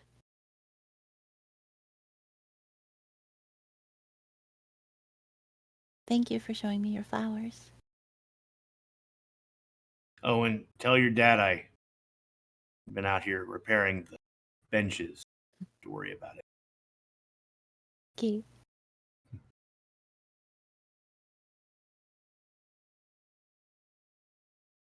She'll just step back inside. And as the conversation comes to an end, we zoom now to Physic. What would Physic be doing in these 5 days? Well, anytime anyone else is brewing potions, Physic is standing right next to them, giving them pointers and telling them how they're doing it wrong and how they could do it better. But in the most like genial kind of way ever. You know, so pretty much he's been hovering over everyone. But I guess in the time that he his the these two are having their conversation, he'd probably making a call to Tannen and telling Okay. Tannen about the book predicament. Using the sending spell to speak to Tannen, Tannen will reply that there's 1,000 possibilities and none of them good. Maybe we can find the book. Yeah. Okay. Yeah. Uh.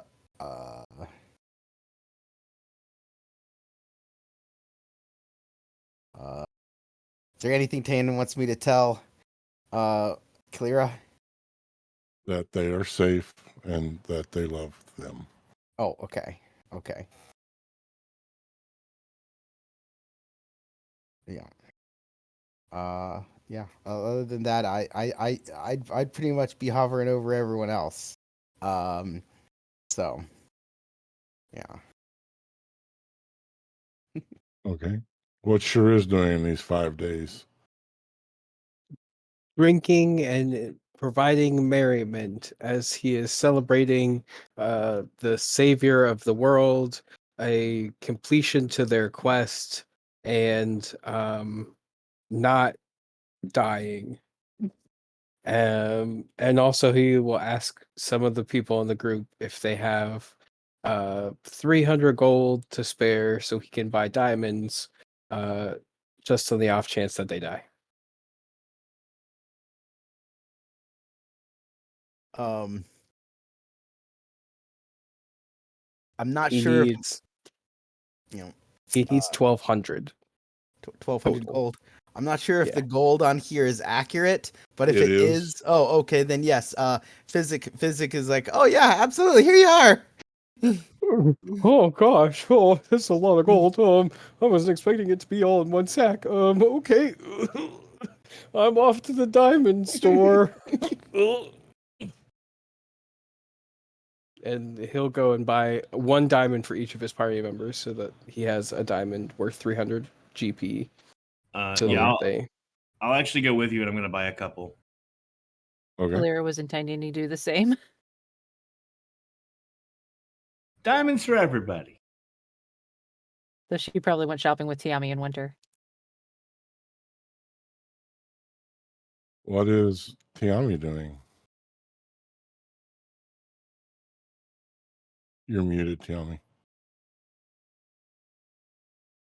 She's technically broke, but she's opening credit everywhere in the family's name.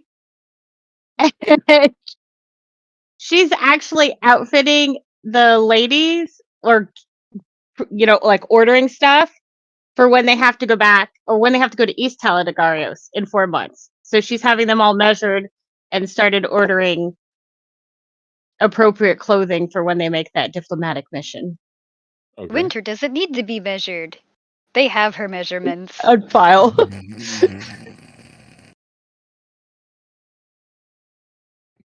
In this time, Winter, you will have 3 more rendezvous with Raza Hazar spent in conversation and such. Okay. There is one thing outside of that Winter would like to do. Okay. She wants to find someone who can send a message to Venfira.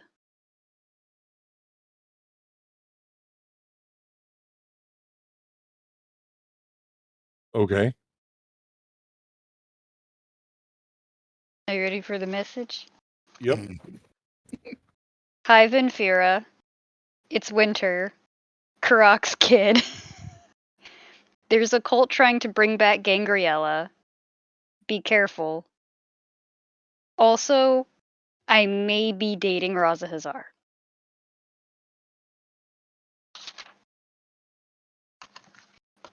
I'm going to put you on the spot, Red. Sorry. What the fucking hell? Are you fucking kidding me?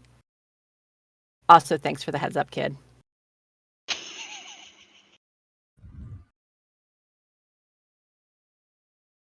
Hey, she might be a queen, but she still doesn't have shit for decorum.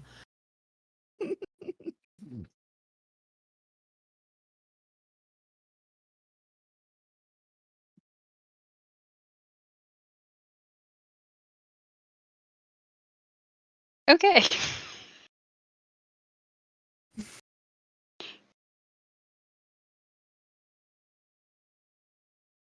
The equinox comes, the rings of Aurora, the time when magic is at its most powerful. It will go as it came. The entire town holding a jubilous celebration, which I'm sure y'all would attend. And I have Winter a- would even invite Raza Hazar. I have a question on that one, Tier. Okay. The equinox is the time when Venfira can actually leave Angramora, right? Yes. She might pop in to see her little sister. Okay. Have that. Oh no! So, if wherever you are, you will feel something move, step from the shadow, and there stands Ven. Oh. Is it that day already? Yeah, no shit. Winter's just gonna bite her lip and look off to the side. Oh, no. You don't get to drop the I'm dating Raza Hazar shit and then just expect me to be okay with that. What the fuck? Well, at least it's not his son. She'll Yeah. shrug. Gross. Yeah, his son's a piece of shit. He's not like making you though, right? No, nothing like that. You didn't have to like cut some deal to save your friend's ass or something. No, I didn't have to.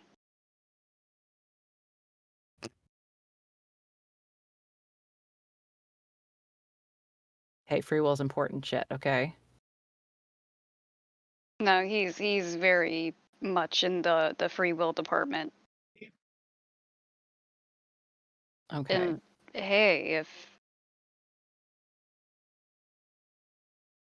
If I do end up liking him enough to marry him, then maybe we could end up brokering peace between our realms.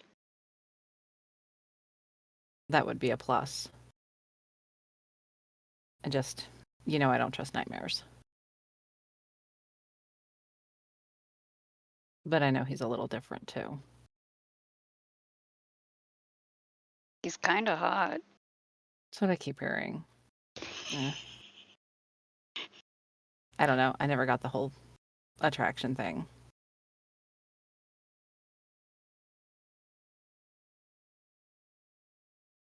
All right. Well, you be safe and you call me if you need me. You I'm gonna go be spook the safe shit out too. of Dad. I will You be safe too, especially today, because like this is like the day that the cult could try and do anything to dethrone you, like super definitively. I know. I'm gonna go spook the shit out of Dad before I go home, though. Okay. She'll step back into the shadow and vanish. Thank you for humoring the player on that one, Tier. Oh, we're not done. We're not done. Uh-oh. Karak. What's Karak doing? Oh, shit.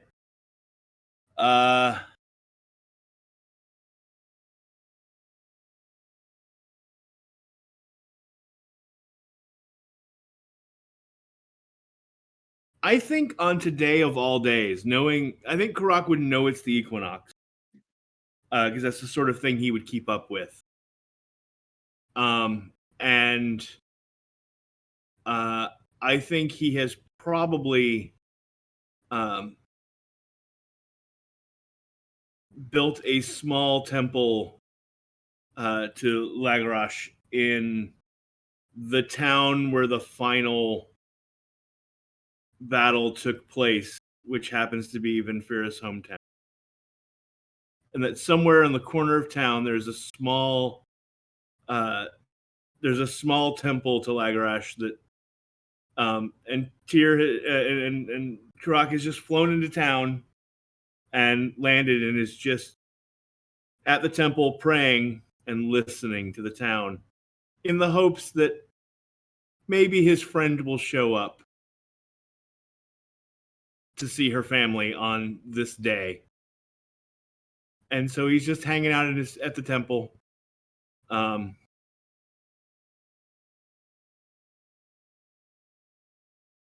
fixing things up because it probably doesn't get a lot of traffic and it's probably very dusty. And the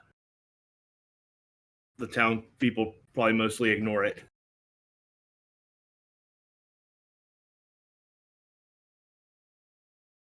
Well, Ben. Oh, she'll step from a shadowy corner. Boo. Oh. Greetings, Venfira. It is good to see you. Hey, Dad. So, I was kind of hoping you might show up. oh, did you already hear from Winter? No, what's wrong with Winter? Oh, her ass is dating Raza Hazar. I'm sorry. She's fucking dating the dragon that breathed the Nightmare Realm into existence. She said he's not forcing her. I double checked. Well, that's good. Killing a god wasn't on my list of things to do today. No, she actually kind of sounded happy about it. Interesting. Perhaps I should pay her a visit. Yeah, I think she needs it.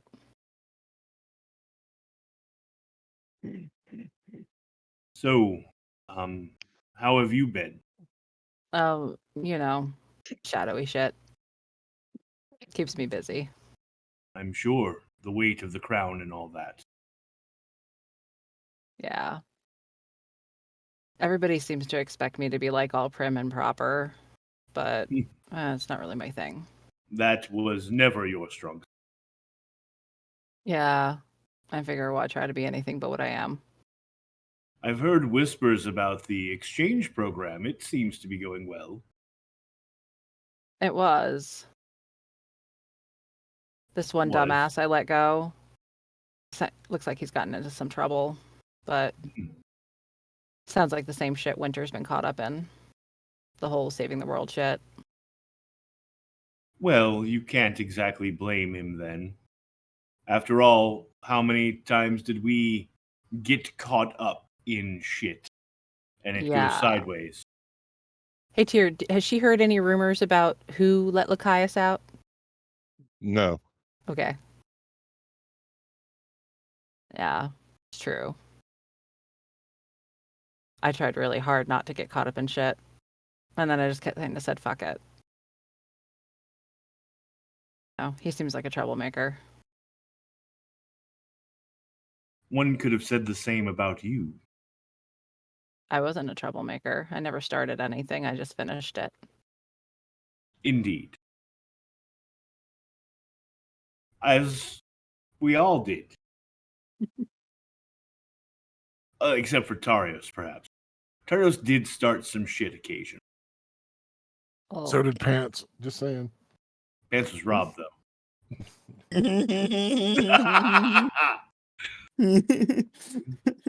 Speaking of Patrick, I need everyone but Patrick to earmuff.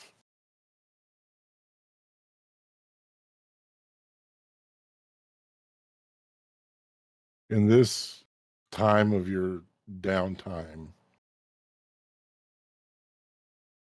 you will be visited by the messenger again. Greetings, Shariz. Oh, hello again, Mister. The serpent has awoken. Ooh, that doesn't sound good. Where could I find this serpent? Aladagarios.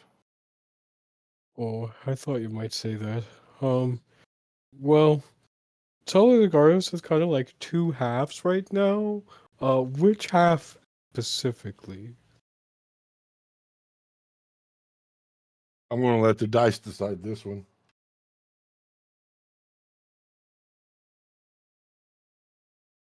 $93 Eastern Teledagarios.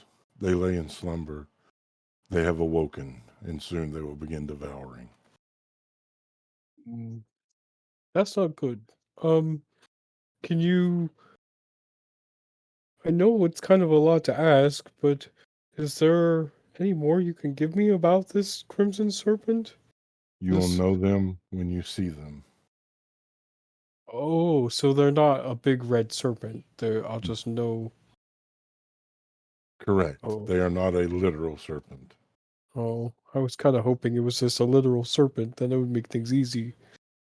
But, okay. Okay, is there anything else big, bad, and important I should know about? We are proud of you, Shariz. Oh, well, that's really nice. Some You days do I'm us- proud of me too. You do us proud. You are a fine paladin. Well, thanks. I'm glad that I'm not on like the verge of having a stern talking to, or my powers being taken away from me.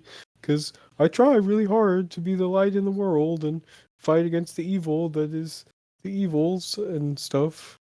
And yeah, I probably could do a little bit more nature making stuff, but it's hard to have a green thumb in cities. Have you distributed the gifts? The gifts. Oh, yeah, I did. The gifts that you left on the table after the All of rose. them? Yeah. Yeah. I think I have. I think so. I think I give Atreus his gift.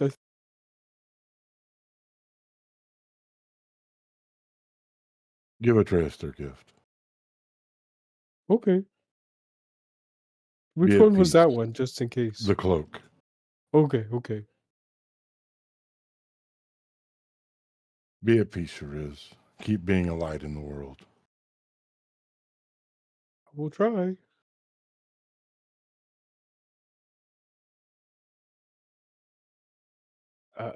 He'll, after that meeting, he will go and find Atreus with the cloak over his arm.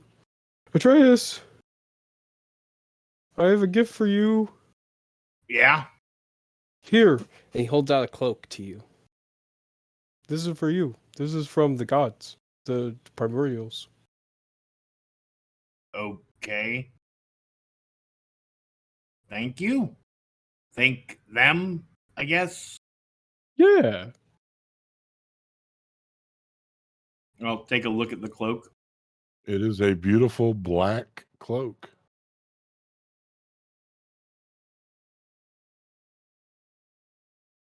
I'm gonna detect magic. It is magic, abjuration, and transformative.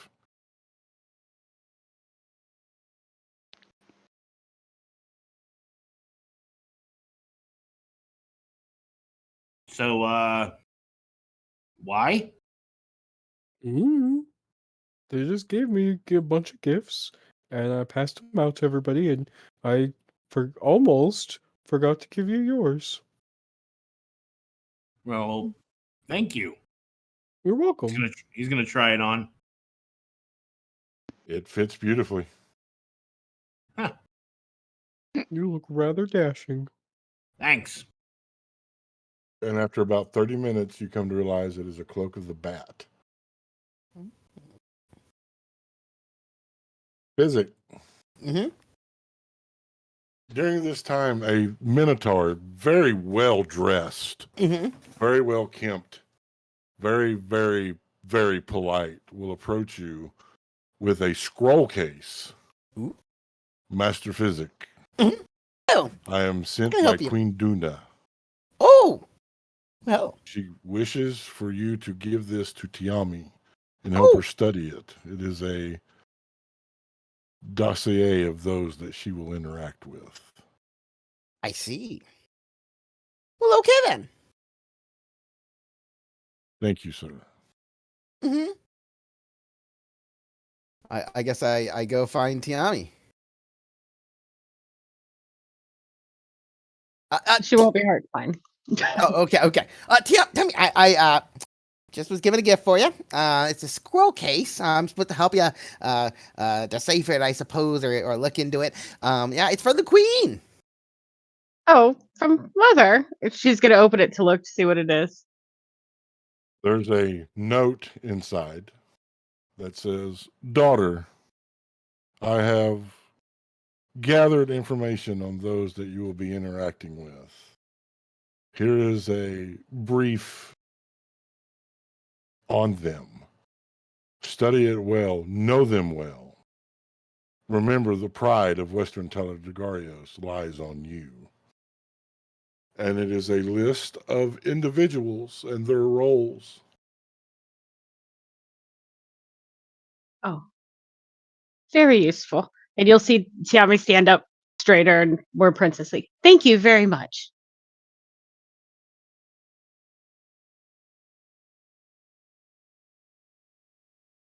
I guess I have homework. Just let me know if you need any help. Mm-hmm.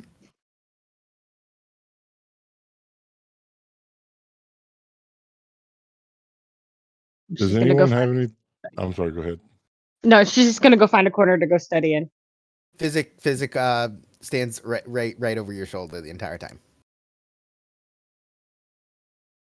Is there anything else anyone wishes to do? Yeah, I'm gonna talk to Baynard because he's got the hookups on who has what, and he can find things. Okay. I'm gonna let him know I'm looking for an item. Okay. It's an uncommon item. It is called the Insignia of Claws. It is a wondrous item, uncommon. Okay. Basically, it's out of the book Tyranny of Dragons. It's a it gives +1 bonus to attack and damage rolls. made using unarmed strikes or natural weapons, and all such attacks become considered magical. Yeah, that'll run you about 800. Okay, cool.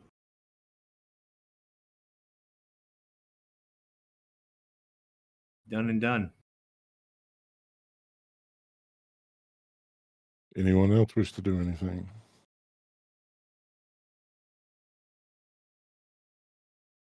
I'm good. At the end of the 5 days, Physic will return home to their loving husband, Tannen, continuing their hypothesis on what one would want with the book and how one even came to know about the book. Tannen will reveal to Physic that their mission was to sneak into eastern Teledegarios and take the Flamesong sword, the symbol of rulership, from the Hall of Heroes, or at least assist those that did such a thing for Tarios. Happy and in love, they will go about their days as they would.